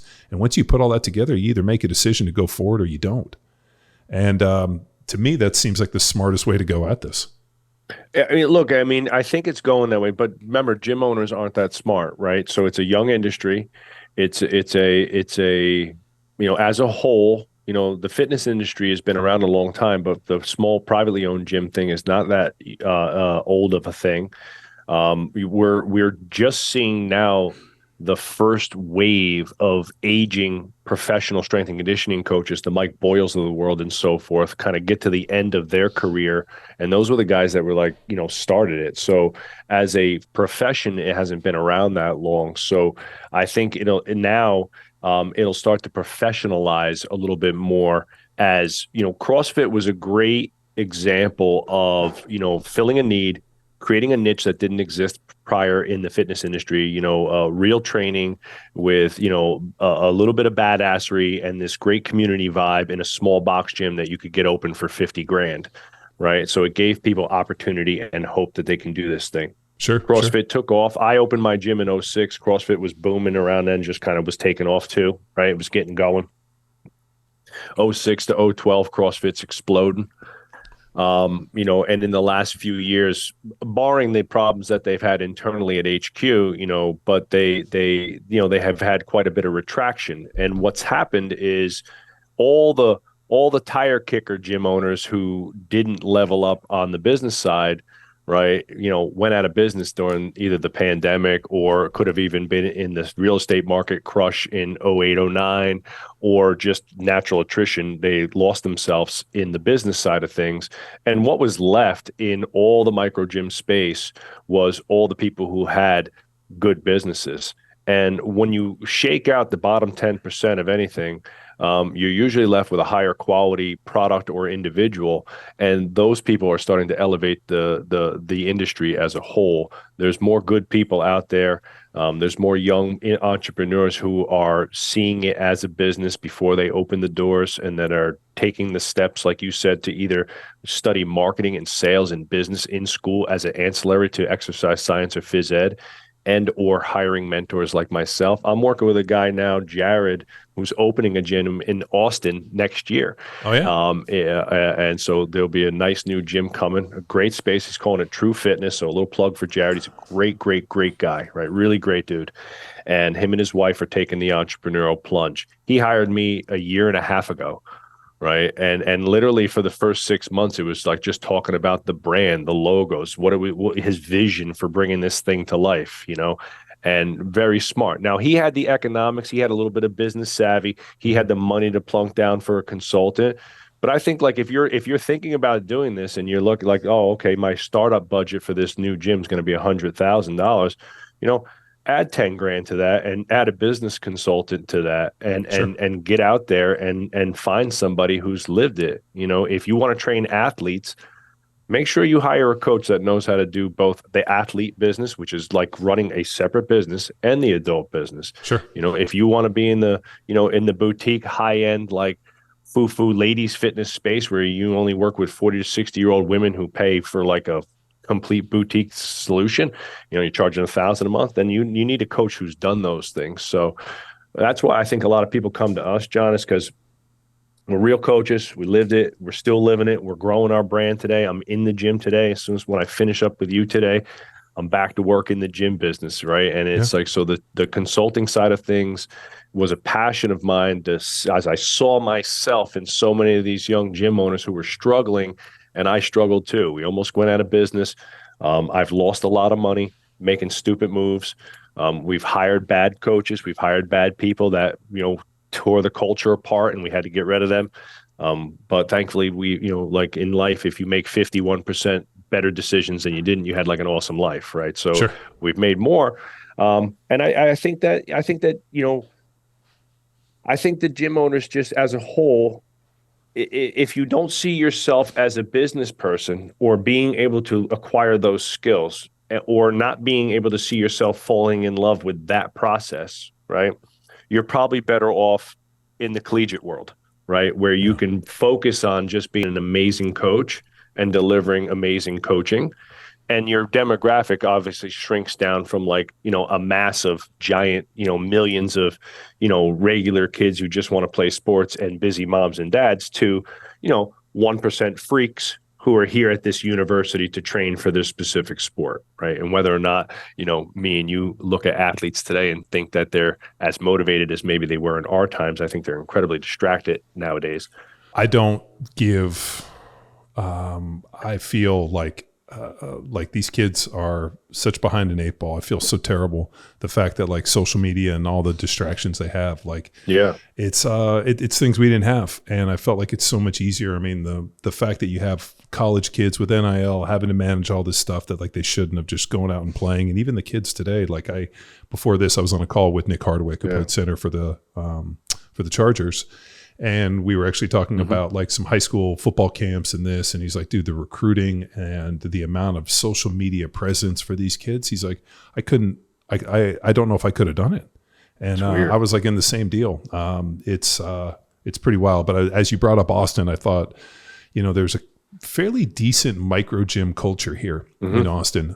There's a place called The Collective, which a guy who was one of the honor guys came over, and then they had a pretty high end. It's kind of a really boutique-y kind of, I guess it's like gym work. Like you can show up there and work, but it's kind of CEOs. I mean, they got good coffee. We went over there. Our video guy, Charles, ended up going and working for them. And then they opened a much bigger facility in North Austin up near the Domain, which I haven't been to. But then there's like, obviously On It, which I recently went to. We had David Weck on the podcast. I went over there and checked out his seminar. And so when I went in there, I'd never been to On It, had heard about it. I walked in and I was like impressed at how small it was. I was like, thank God. It's very small. Like I was like, oh, this is perfect. Like I was kind of expecting it to be this like huge, grandiose kind of building, and it was super small and boutique-y. And I was like, oh, this is perfect. These are the type of gyms I want to train in, and, but there is, there's kind of an established kind of micro gym culture here. I wonder if that is kind of specific to certain locations where you don't have to educate the consumer. I wonder with some of the other maybe bigger cities, I always go back to, if I have to educate the consumer before I sell them, it's going to be a lot harder. Whereas, like things like jiu-jitsu and martial arts, people are showing up expecting, they see the gis, the belts, the mats. They're like, they've seen it on TV. Or, maybe they clicked on Instagram and they saw, I don't know, ADCC or Gordon Ryan. And so they're going to do this because they saw something. Whereas I sometimes think with the training space, they might have a preconceived notion. They show up and all of a sudden they see all these weird implements and, there's a Kabuki transformer bar and a prowler and a sled. And they're like, what is all this stuff? So I think it goes down to if it's friendly, and it looks like a good advice and it fits within their budget and, hey, this is where we're going to be, and you manage people's expectations, I think you end up doing pretty well. Yeah. I mean, so there's a guy, Donald Miller, who's like a great marketer out there. He's got some great books out there. Story Brand is like his marquee book that he wrote. It's a bestseller. He's got a whole coaching development program, right? A really, really sharp guy. And he's got this quote that he quotes all the time. He says, if you, in your marketing specifically, if you confuse, you lose.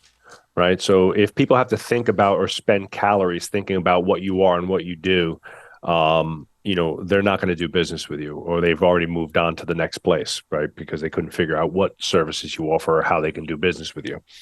And he also says that great marketing improves sales by about 80%, right? And and I found that to be really true. So, part one before was like when I meet gym owners, I ask them, how much do you want to make? Part two is sell your gym to me right now on the spot. I'm a washed up meathead, 47-year-old washed up meathead, busy dad who owns multiple businesses and has a crazy schedule. I have back injuries, neck injuries, shoulder injuries, but I want to lift hard. I want to train hard, and I want to get lean and fit, and I want to look like a jacked badass dad.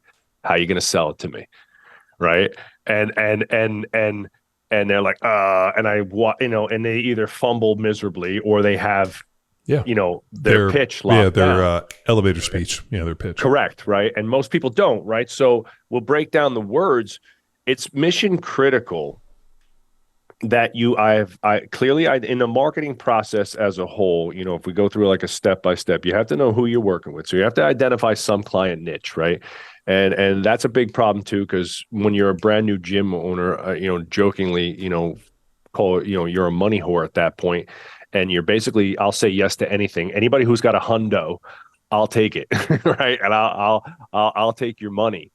But niching down to a specific demographic obviously helps you grow your business. The 20% often always outweighs the 80% in terms of revenue. So you're better off niching down. So if you're gonna do athletes, that can be your brand, like Varsity House is. But 80% of our revenue comes from adults, right? And so we still have this amazing athletic program, and our brand is centered around bringing out your athletic self. Live longer, play harder is a catchphrase that we use a lot. That kind of fits everybody now. You can be the over 40 and want to live longer and play harder, right, in life. And you have to speak to people on their level. You have to identify who they are. You have to identify their pain points. You have to have words on paper somewhere on your website, in your emails or marketing that solve those pain problems consistently over and over and over again. Just like any business funnel, like you guys have a great funnel, right? I all of a sudden started getting power athlete emails every single day. All of a sudden, the magic of automated email service, right? It's like, oh, here we go. I'm going to be on the podcast. And there we go. Now I'm in the system, right? I'm going to get bombarded, right? So you do the same thing in the marketing space in the gym, right? So I got to get people into my funnel by solving. Well, hopefully we don't bombard you to the point where you cancel. Hopefully we're just providing good information and just landing some good stuff. In a good way. Well, that's my whole point. So another scarcity mindset is like, well, I don't want to bother people. It's like, it's like, look, unless they unsubscribe, you're not bothering them. If I don't have one person write me a week say, stop fucking emailing me and texting me and shit, then I'm not marketing enough. Dude, I'm totally I always worry about that because but then, to quote Greg Glassman, people fail to margins their experience. I know for me, I am the worst fucking consumer on the planet. Like if I need something, I go buy it. Like there's never anything where I get an email and I'm like, oh, that looks good. And I kind of like trickle in. So I sometimes worry that like, hey, what's the ideal cadence in terms of like sending emails and contacting, reaching out to people. And, so I know what mine is, but then I ask people and I do market research. Like we have a Discord for power athlete programs and it's really good. There's, there's thousands in that and there's hundreds in this, but I always ask people, I'm like, do we send you too much content? And they're like, no, actually, I really enjoy getting your emails because there's usually going to be a quote. It's going to be something that either makes me laugh or I action or like I think like, oh, that's good. Like maybe you try to sell me some stuff. Maybe I buy, maybe I don't, but I always feel like there's going to be a good nugget. Sure. I think about like lead magnets and captures. Who does the emails, John? Do you write those emails? No, okay. So I kind of view us a little bit different in that, whereas a lot of people invest heavily in marketing, I invest heavily in branding. So that's why when you go to the website and all the touch points and all the things you see over here, like over my shoulder, right? Yes. This side, all of our programs are represented on this wall. Be the hammers you can see in the power athlete and all this, like all of this stuff, all the touch points in the branding, all go back to building this imagery and the foundation. And so when people see it, it's an association, like little skulls and, the blocks and all this. So these are all touch points. Yep. So great branding. Thank you. Yeah, we've spent a ton of effort and work very hard to brand the company so that when people see it, it's very unique and specific and people know it. And whereas I think other people kind of push like, hey, we're going to push into these like marketing. I've just always been like, I can build if the brand is very slick and well done and meets what like the vision, the organic marketing, it just kind of grows. And then, there's other people that don't invest into branding and they just buy ads and they just run whatever they can to drive people in. And for me, I think those are kind of hollow. I think you have to be able to build upon a brand and you have to have like substance, because I see in the fitness world, like I see people and I see their brands, and I don't know what the brand stands for. And that's a big issue for me. So, whereas I tend to have erred on this branding side. If you look at it like in our business, we do one of our workshops, in our 2-day workshop, we do a segment on branding and marketing and the difference between like branding, marketing, and advertising. Like, and obviously advertising is not a game that most gyms can play, getting into the advertising side, like putting TV commercials and shit like that. Like, we're not Procter and Gamble here. I don't have a $30 billion marketing budget, right? So, but branding and marketing. So when we say, person, brand, culture, right? Almost every small business has a person behind it or a starter, like a Steve Jobs, Bill Gates, a Jeff Bezos, right? There's a brand, there's a person. That person creates a brand. The brand is unique in itself in that it has a specificity of products, services, and likeness that it offers, right? And then that brand is built off of a culture.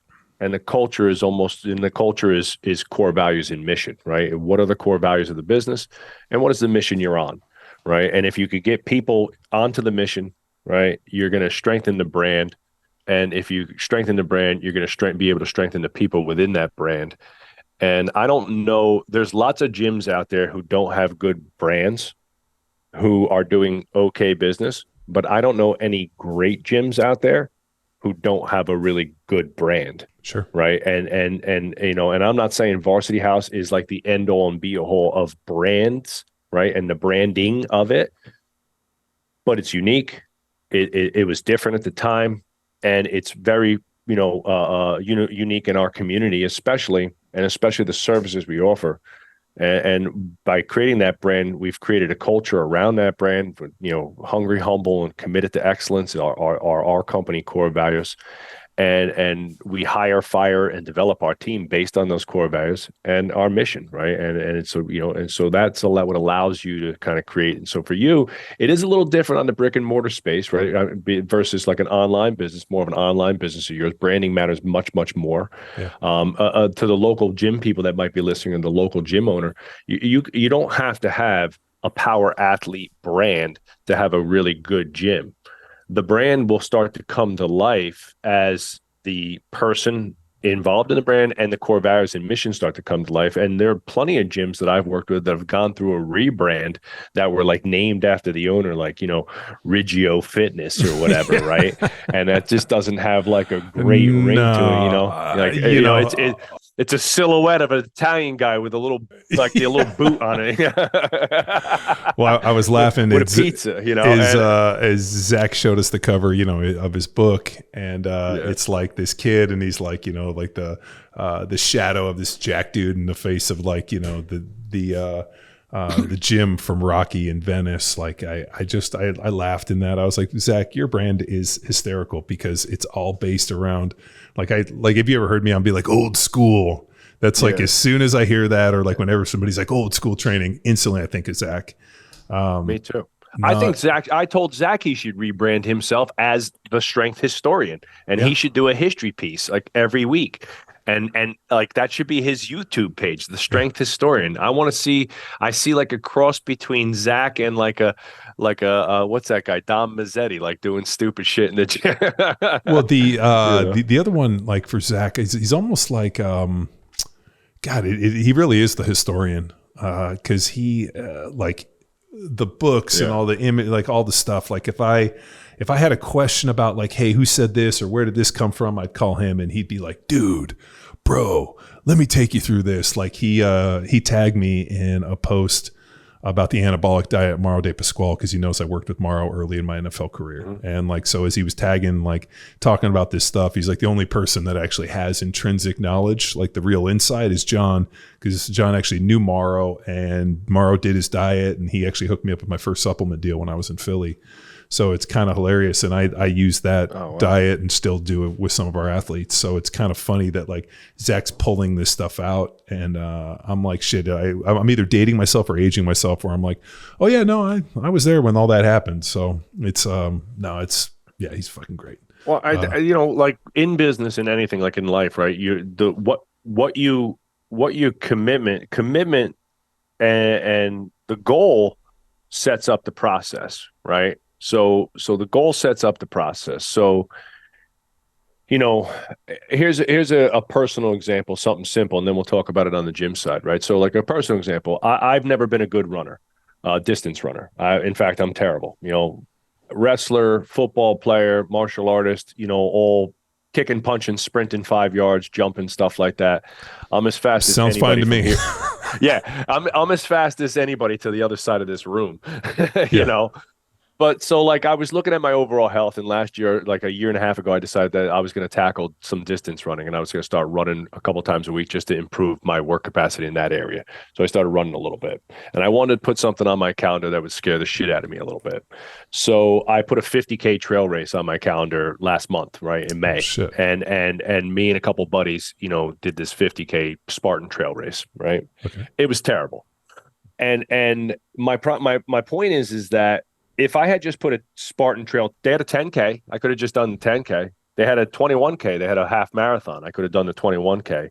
I knew, me personally, I would not get off my fucking ass to train for a 10K. I would just muscle it up and do it, right? I would have just like, you know, I can do that. No problem. I'm generally fit. I can do it. Even a half marathon. By doing the 50K, I had to rethink my entire training process, and I had to rewrite my entire year-long programming for my training just to be able to do that. And this past winter, January, February, March, me and my buddy are out in the rain, sleet and snow, running our asses off, rucking and running all freaking winter, where I would have normally been like, all right, I'll get back on that in April when the sun comes back out, you know, and so forth. So when you look at that, you know, when you strive for goals like the gym owner who said, I only want to make 60 grand, that's not going to help you set up a better process. You're just going to coast and keep doing the 2x things that you're already doing. And that's just get more clients, get busier, coach more hours, and do all the same shit, just better or more of it, right? By saying, hey, I'm going to run a business and I don't want to be running this business in 2 years, right? Now you have a goal that's so high level and high thought driven that you have to backtrack that entire process to hiring systems.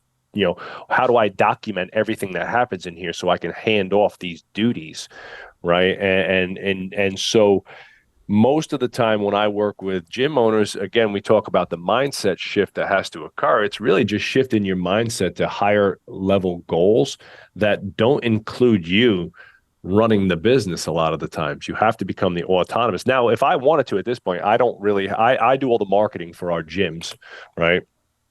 And what I like about marketing is that it gives me freedom. I can do it from anywhere. If I don't want to be in the office, I don't have to. I can do it from my lake house. I could be out in the boat fishing and send an email, right? It's easy. But I do all the marketing, so I don't have to do anything. But now if I want to train people, like if, you know, again, if I had, you know, an NFL guy, or if I have a couple high level athletes, or I have a CEO that I want to work with, I have the time and the autonomy to do that. But the business is set up to run like a machine. And that's really the key. You have to look at the business as being able to do something autonomously without you. And if it can't, it's not a business. It's just a job. The business owns you. Sure. And if you can't walk away from the business, it's not a business, it's a job. And that business owns you. And that's a frightening place to be in year 3, 4, 5. And that's why you see so much attrition in the gym industry, because, you know, doing more training sessions, how many more can you do? Yeah. You know, how many training sessions do you want to do this week, John? 50? All right. Well, if you want to make more money, that's got to go to 60. Yeah. Well, I mean, like it comes down to manpower, right? Like how many hours a day do you legitimately have to invest into it? Correct. You know, like we do, you know, anywhere from like 1 to 4 podcasts a week, right? So, you know, there's, you know, the investment obviously of, you know, doing a little bit of market research, understanding who the guest is, recording this. And then once it's, you know, we hit stop, you know, Jacob's got to invest his time into editing, cutting, setting it all up, pulling clips and getting that, and then getting this whole thing put together. You know, but then when you look at it and you think like, hey, this is, well, I also have this weird thing on blind consistency, where it's like, I will fucking just basically consistently outwork people, where it's like, how long have you been doing your podcast? 10 years. We've consistently launched at least 1, if not 2 or 3 podcasts a week without question. I mean, without break for over 10 years. And I just think that, to be successful in business, you almost have to have like sled dog, stupid consistency where it's like, I'm going to do the basics and I'm going to do them every day and it's not going to change. And there's set things that we have to do within the business that have to get done every week. And then there's pieces like this with the podcast. But then I also find that if I don't do this, then it doesn't help me grow as an individual. And really, like, having this conversation and talking about business and really just taking this down an avenue, for the most part, we tend to deal with coaches, authors and people, and it's kind of this esoteric and this bigger picture. But when it really comes down to, if this is your passion and you want to actually make a living where you can support your family and do this, which, we talk about blind consistency, consistently do this job for the next, you have to implement these business systems. And I'll tell you, part of my failure in terms of running a business was that this stuff wasn't necessarily available when I opened my business. I think it was Rob and Nikki Wolf, had a successful business, and Nikki came down and it was like spreadsheets, mind and body, how you set this thing up. And it was so it was more just like, okay, here's the systems you need to effectively run a P&L, like kind of stuff. And then you get into it and you're like, all right, so, like, how are people marketing it? And, social media and the rise of social media, all the way you market it, how you building a brand has evolved so much in the 10 plus years in which I opened my gym in 2008. That it's unbelievable that people would go into this with just kind of a pull and pray, where it's like, fuck it, we found a facility, we're going to open it and run it. And I'm like, dude, anybody that opens a business or wants to run, has a facility, I'm always like, man, put a business plan together, know exactly what your version of success looks like. And more importantly, like what your time is worth and how much you can invest. Because I think people get into it like, I'm just going to work harder. Well, you only have so many hours in the day.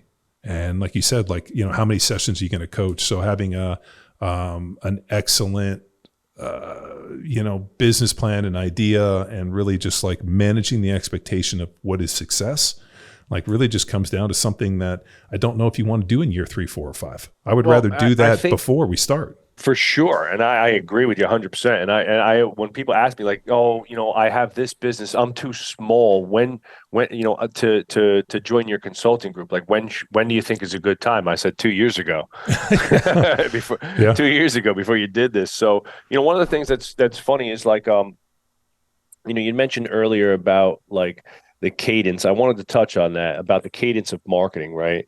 When people look at like Varsity House now, and they come in and they say, oh, well, you're an email every day, you got social media posts every day, you got all this stuff going out, right? And it says, well, you don't have to do any of that. You have to find out what's consistent for you. And so, when it comes to marketing and sales, consistency is the key. And for the podcast, like you said, 1 to 3 a week for 10 years. I look at guys, other podcasts that I enjoy in the fitness space, like a Joe DeFranco, right? Joe's podcast comes out every Thursday, lockdown every Thursday now for several years. I look forward to that, right? And I see that consistency. So for all the gym owners out there that are struggling with content creation and things like that, the best marketing is the marketing that you're going to do consistently week after week after week. So I always start most people, hey, give me 3 good quality social media posts that exemplify your community and the problems that you solve, and they showcase client success, and write 1 good email a week that does exactly the same thing. And what most people, and I tell you, start with the email. The email sets up the social media content. You use that unused capacity by writing the long form email first, the idea, 5 ways that you can improve your health over 40, something like that, whatever it might be. And then that provides you with 3 or 4 social media posts for the week as well. You can clip that apart. You could do a YouTube video. You could do a podcast on that topic. You could, the content creation is unlimited. So we always start with an idea and kind of move from there. So as your business grows, that consistency can grow. Just like you said about the jiu-jitsu student, right? Start coming twice a week. When you build that into a habit and you got that locked down, we'll add a 3rd day. When that's a habit, it's locked down, we'll see where we go from there. Well, and that's how I've approached it with my son. My son, it's like our goal is to get 100 jiu-jitsu sessions a year, right? Yeah. That's twice a week. Super doable. That's super doable. It's like, hey, if we just do 100 a year, bud, and we do that for 14 years, you're going to be a fucking savage. Yeah. Oh, well, like the jits thing is really fascinating. It's like the gym stuff Whereas, people have this kind of all or nothing attitude where, and I've been preaching this for a long time, the person that can consistently train with the greatest relative intensity is the one that actually meets their goals. I would much rather have you train 2 or 3 days a week with a high level of intensity and recover and be able to do that nonstop without break for a year. Will be so much farther than like, oh, I trained 5 days and now I'm burned out and I trained 1 and this, and just this like, this lack of consistency. And the gist is the exact same. I consistently hit like between 2 and 3 classes. If I can hit the 2, hit a third, and maybe hit an open mat. But I know as long as I get my 2, I'm like in the game. And then if I can get my 3 and the 4, it's fine. But like whenever I tell people this, I'm like, hey dude, don't feel like you have to come every day if you can. Cause I watch this all the time. I've seen people go 5-6 days a week and all of a sudden, they make some progress. They do pretty good. And then I won't see them for like months. And then they come back and I was like, oh, what happened? Oh, the life, I got burned out and this. And I was like, yep, if you had spaced that same effort out over the course, you wouldn't have missed anything. And then, exactly. And it's also, we're not like 23 years old where like I didn't have anything else to do other than go lift weights and train. Like you got a family, you got all these other things. So, yes. But that consistent thing, and I guess it just applies to everything, whether it be your diet, whether it be your training, building aerobic base, getting in shape for your Spartan run, whatever it looks like. I mean, I have a ton of people ask me, and I'm not going to say like I have hundreds of DMs on this, but I've had a lot of people be like, I want to start a podcast. What do you recommend? That's always like the DM I get. And I'm like, well, what do you want to talk about? What are you interested in? What kind of niche are you looking for? And I think what happens is people see Joe Rogan and, Andy Stumpf and all these guys, and they see them monetizing their podcasts. And they're like, well, I should start a podcast. And I'm like, that's great. But what are you going to talk about? And more importantly, what collection of circles of friends? Like I have a amazing, I always joke, dude, I'm not always the most successful, but I have the coolest friends on the planet. And Zach is included in that. But like, to go on and have intelligent conversations and be able to have a go back and forth and have lived enough life to where you can ask these questions and put some stuff together and you're articulate enough to speak. And that just takes reps and opportunity. Like the first probably 150 podcasts we did were 3 dudes huddled around a mic with a dude on a speakerphone that are absolute garbage compared to what we have now with a studio and all these other pieces. So I think when we started, there was such a low barrier to entrance for the podcast. Now I feel like everybody's got to come out and you got to have a studio and a video guy and do this. And my whole thing is, what can you do? If it's setting up, getting a couple $100 with mics and a recorder and just doing a voice one and loading it up and making it simple, just do that. And actually use a proof of concept before you go drop 20 grand into mics and cameras and rotoboard and, all this other shit. Like do something that you can do consistent, but at the end of the day, have like a mission. The singular mission for Power Athlete Radio has always been battle the bullshit. I wanted to have intelligent people come on the podcast to dispel myths and really just battle the fucking nonsense of strength conditioning, performance, life, and just have intelligent conversations with people that can effectively educate the individuals that are listening and push my own genealogy and education. That's great. And if you can do that and you feel like I'm invested in this, where this is a part of what I do and it turns into the regular cadence, like lifting weights and training and doing all the other shit, then add it. But if you're just doing it because you want to become Joe Rogan, like that's a long fucking road to hoe. Well, that is, consistency. We know consistency is the game in all human growth, right? So whatever it is, I don't care what it is, right? It doesn't make a difference. You look at, you have children, as do I. You look at everything that they do, anything that they got good at required a whole bunch of consistency, right? And now, of course, there's people always say that there's always these 1% freaks, but the majority of it consistency. So all business is consistency. And we look at it from, I try to look at things.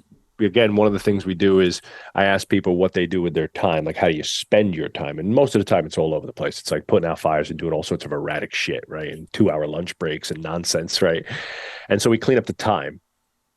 People in the gym game, when you start to hire people, then it becomes, what are you doing with your time and how do they manage their time as well, right? So I got to manage my own time appropriately, and I have to manage other people's time. So we kind of take a clue from like a Michael Hyatt's work, where he creates what's called your ideal schedule. So in the business world setting, I'll set up a system of time management. And that time management starts with a personal time audit, right? What are you doing with your time and how are we using it?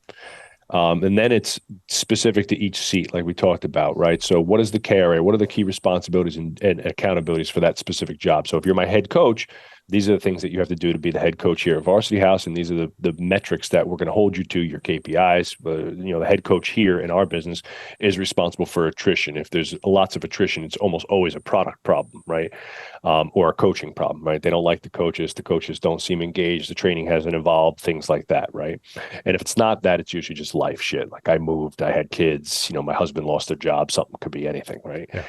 And so we set up the system. So you go, time audit, KRAs, right? What is everybody doing? What would you like them to do? Like, if John was going to come work for me and be my head coach, this would be the perfect job KRA for you, right? And then I set up what's called your ideal schedule. And I just lay out your week every day, all day, every hour, on the hour, when you're training, what you're doing, what jobs, your duties you're actioning.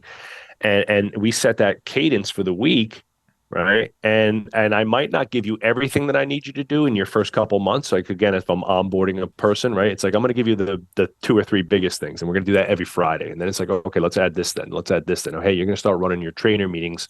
Next month, that's going to be every Monday at noontime. You're going to run the trainer meeting, and you're going to meet with the coaching staff. You're going to have that. We're going to have that pre-meal like a restaurant does, Sure. on a daily basis, just Sure. to let everybody know what's going on. And then we set that up, and then now I have this template that we'll call that the perfect template, the ideal template. And if we can execute on that at about 80%, we're going to have one of the top gyms in the world, right? We're going to have an amazing, profitable and action-based business. Now, you do have to keep people on task. You do have to constantly remind people what to do. It's amazing that when you set up this, which in my head is a simple to follow plan, just execute the plan every single week, how often you have to remind them to look at the plan and execute the plan, right? Well, I think I should be doing this. Is that on the plan? No, then don't do that. Just stick to the plan, right? Sure, but they don't do it, right? It's kind of like a training plan. Like, no, we're not just randomly, doing, a thruster series today for no reason, just because you thought it was cool and you saw a video on it, right? So things like that. And that's really where you start to gain a lot of traction. My business partner, Dan, is really, really good at what we call keeping the trains on time. With the chief reminding officer, he's really good at keeping that cadence. He's a more detailed, orientated guy. And when we had some of our cognitive testing done a few years ago, and we started to realize what our special powers were each, one of his was, definitely, like I call him the annoying fly. One of his special powers was, making sure people were doing their jobs properly, and he does a great job. I'm more of the creative mindset, so I've always been great at the marketing and sales, and the conceptualization of where the gym is going and where the business is going and stuff like that. Kind of the big vision, kind of. Like, and I've always kind of been more the face of the brand. I founded it and stuff like that.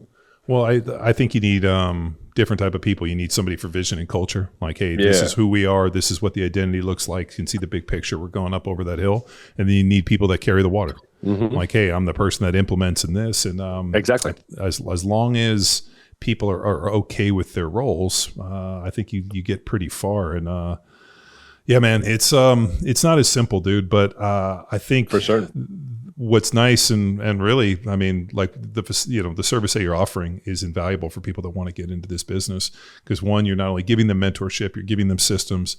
You're really, I think it's a sanity check. Like, I mean, to me, that's the biggest piece of, like, whenever people ask me, like, hey, I'm thinking of opening a gym, what do you think? I'm like really sit down and feel like, is this what I want my path to be? And then I recommend that you should probably go shadow somebody that owns a gym. Like, hey, can I follow you around? Can I see what your workload's day? Can I coach some classes for you? At least get into it and see what it looks like. Because because people do the math, like, oh, if I charge people $200 a month and I get 100 people, it's $20,000. The facility's going to cost me $5,000. I can take home $10,000 a month. And at the end of the day, you have things like insurance, and you got rent, and you got broken equipment, and you got all the other stuff. And all of a sudden that pie just, and just because you pick this arbitrary $200 a month because somebody else down the line, it's nice on the sanity check for you looking at it and being like, in the place that you're living, this is what you're going to have to charge based upon what we see within the commonality of the area. Do you think that you can sell a service at this price?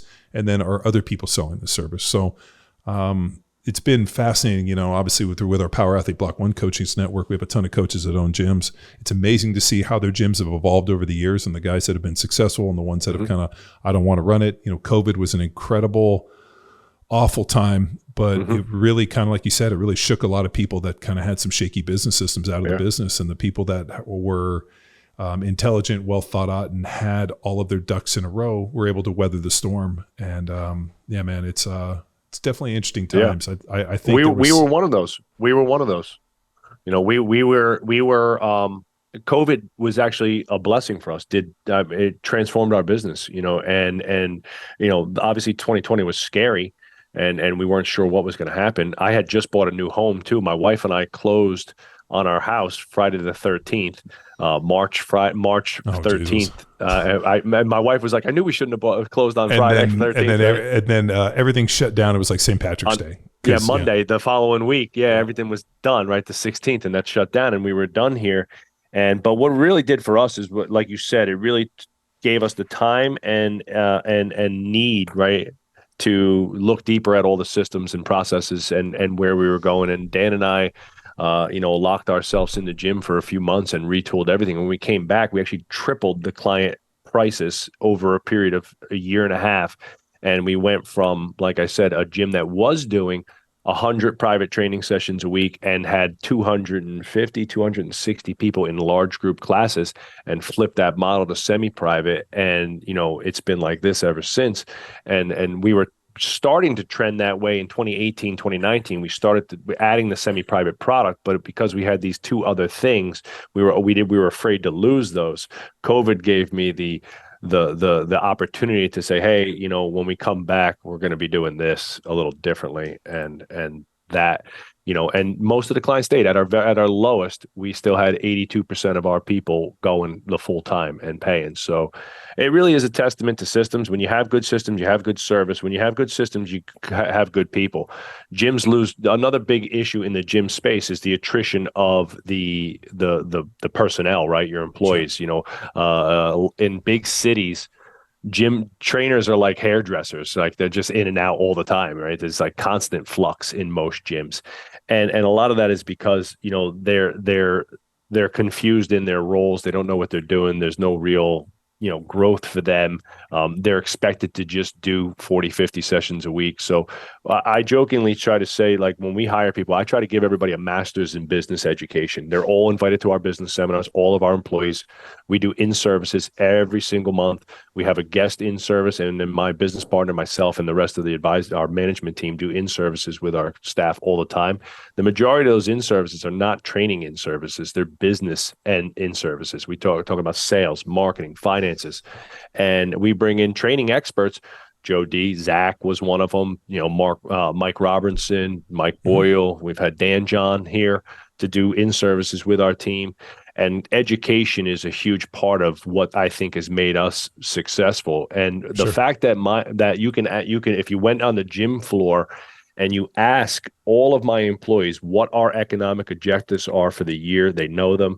How much money we got to generate each month, they know them. How many clients we need to get every week versus how many we can lose every week, they know them. So the basic scorecard of the business, we've taught to everybody, and how their role specifically fits into that economic ecosphere, and what they can specifically do to improve it. You know, every employee's got a dollar sign over their head, whether they want to think of themselves like that or not. You know, it's a shitty concept, but the reality is when I look out my window here and I look down on the gym floor, I'm not looking at people. I'm looking at dollars, right? How much money does X person generate and manage for this business, right? Or what value do they provide? And that dollar sign on their head either shrinks or grows based on their skill acquisition and their ability to grow as an individual. So when somebody's taking on more work, taking on management roles, leading a team, learns how to market and sell real well, that dollar sign grows. And then me as the business person, I either acknowledge that and I reward them with usually pay, time off, things like that, or I don't, which is the case in the majority of the gym industry. And then that good trainer leaves and goes and opens a gym down the other side of town. And then does everything they can to try to kill you. Right. So, you know, when we knew that, I've worked in tons of gyms and I saw like people stealing all the time, or coaches. It's very, very common in the industry where a coach will leave and he'll take his 20 clients with him. Right. That happens everywhere and all the time. knowing that, I was like, all right, how do I keep people? Well, I got to keep people happy. I got to pay them good rate wages. So me and my business partner, we have a saying. It's on my mission board here. It says, we're going to pay PR and payroll this year, right? And because I know that by the mental shift of rephrasing that to my staff, like, hey, our goal is to PR and payroll, right? If I do that, that means that we PR'd as a business, right? Because the economics of the payroll is like a salary cap in the NFL. $1 million business, it's got a salary cap of about 350 grand. If we can grow the business to 2 million, I now have 700 grand to pay to everybody, right? And that's just the business. That's how it works. So if you can translate that to the team and they understand that. So we just hired my most recent hire is a guy named Kieran, collegiate strength coach, master's degree, 2 years at the Olympic Training Center. He's got all the boxes checked for being a really good coach. He has zero experience on the business side, nothing, knows nothing, like a complete blank stare when I was asking him some basic business questions. So I'm training him and we're teaching him, right? But he's only been here for a month. He absolutely clearly understands exactly how many training sessions he needs to do each week to be successful and get to the next level, how he can help instigate success with his clients, whether it's asking for referrals, reviews, and things like that. And we set them up for success by teaching them the business. And he was like, wow, I never realized. He's like, I just thought we were just going to come in and train. I said, well, that's what most people think. And that's why most people go out of business. This is a business. This is the real deal, man. Like, this is how I feed my babies, This is it. And you got to treat it as such, so we go, Turning Pro, right? Another great book out there. If you've ever read that book, Turning Pro, the turning point in life for me was the moment I decided that I'm going to go from pro coach to pro business person. And I'm going to dive in deep. I'm going to swim to the bottom of that rabbit hole and learn everything I can about business, marketing, sales, finance, and luck. I'm very lucky that I have an amazing partner who's like my brother, right? We've gone to war together now for 14 years. And he was a client of mine before he was my partner. I trained him for 3 years prior to that. He was playing football up at the University of Rhode Island. He's a 5-year O-lineman like you, big guard. He was a guard center. And big dude, right? Like 6'2", 280, 290 at his biggest back in the day. And I was training Dan, and we've always we've been able to split the business too, which is great. He's really good at a couple things, right? Leadership and finances and so forth. He took under his wing, and I took the sales, marketing, and team development education processes under mine, even earlier on, even as much as 10 years ago. And we've been able to run with that. So, it really is a set of systems. If you're a single gym owner too, so like if there's guys out there that are listening that, you're the only guy, you're the head of everything, you do it all, then we look at it as to, again, you're still only going to have those 6 seats in your business, right? Leadership, sales, marketing, operations, product, and finance. You just have to book time for each one of those seats in your own private schedule. So, Monday, I'm going to work on marketing. Tuesday, I'm going to work on sales. Wednesday, I'm going to do all my leadership meetings or whatever it might be. And you just compartmentalize the duties required for those seats into your own personal schedule. Yeah, no, it's great. I was looking at your tagline, turn your passion for strength into a profitable business you can be proud of. It's genius. Dude, I think that's like 2.5 hours. That's it, man. I was going to say we could sit there just like Zach. We could rap ever. But we didn't even get to the old war stories. We didn't even talk about old school training. Well, we'll have to do another one either next year at Sornex. We'll meet up at some point. But if for sure, I recommend that if you're interested in opening a gym or you have a gym and you need to increase your systems, this is a incredible resource with Joe. But if people want to get a hold of you, I know on the social media tags, Coach Joe Strong, Business of Strength, Varsity House, and the websites businessofstrength.com and varsityhouse.com is your personal brand. Yes. The best place to get me is either at my own on IG at Coach Joe Strong. Shoot me a DM if you need some help. There's also links to the website on my Linktree and stuff. You can get to everything from there. But shoot me a DM. Let me know where you're struggling, and I'll see how we can get it going for you. I was gonna maybe as a gift. Victor Hugo is one of our athletes, opened his own JIT school, and he's 25, and he and his partner are going through it. I was going to reach out and maybe see if I could book a consult with you for them, and just as a gift, and be like, hey, just because I know that they're, obviously he's new in it. And I think, man, if like the sooner he could, because he has a pretty good mentor in Steve who's owned some gyms. But I think as a young guy, I was sitting there thinking, I'm like, man, if at 25, if somebody could have given me a little bit of like these books and a little bit of mentorship, it probably would have gone a long way for this. I'd be happy to. I'd be absolutely happy to. I'd love to help. Awesome. Cool. Well, you heard it here, guys. So Joe, thank you so much for your time. It was amazing. And I'm sure we'll be seeing each other soon. So John, thank you.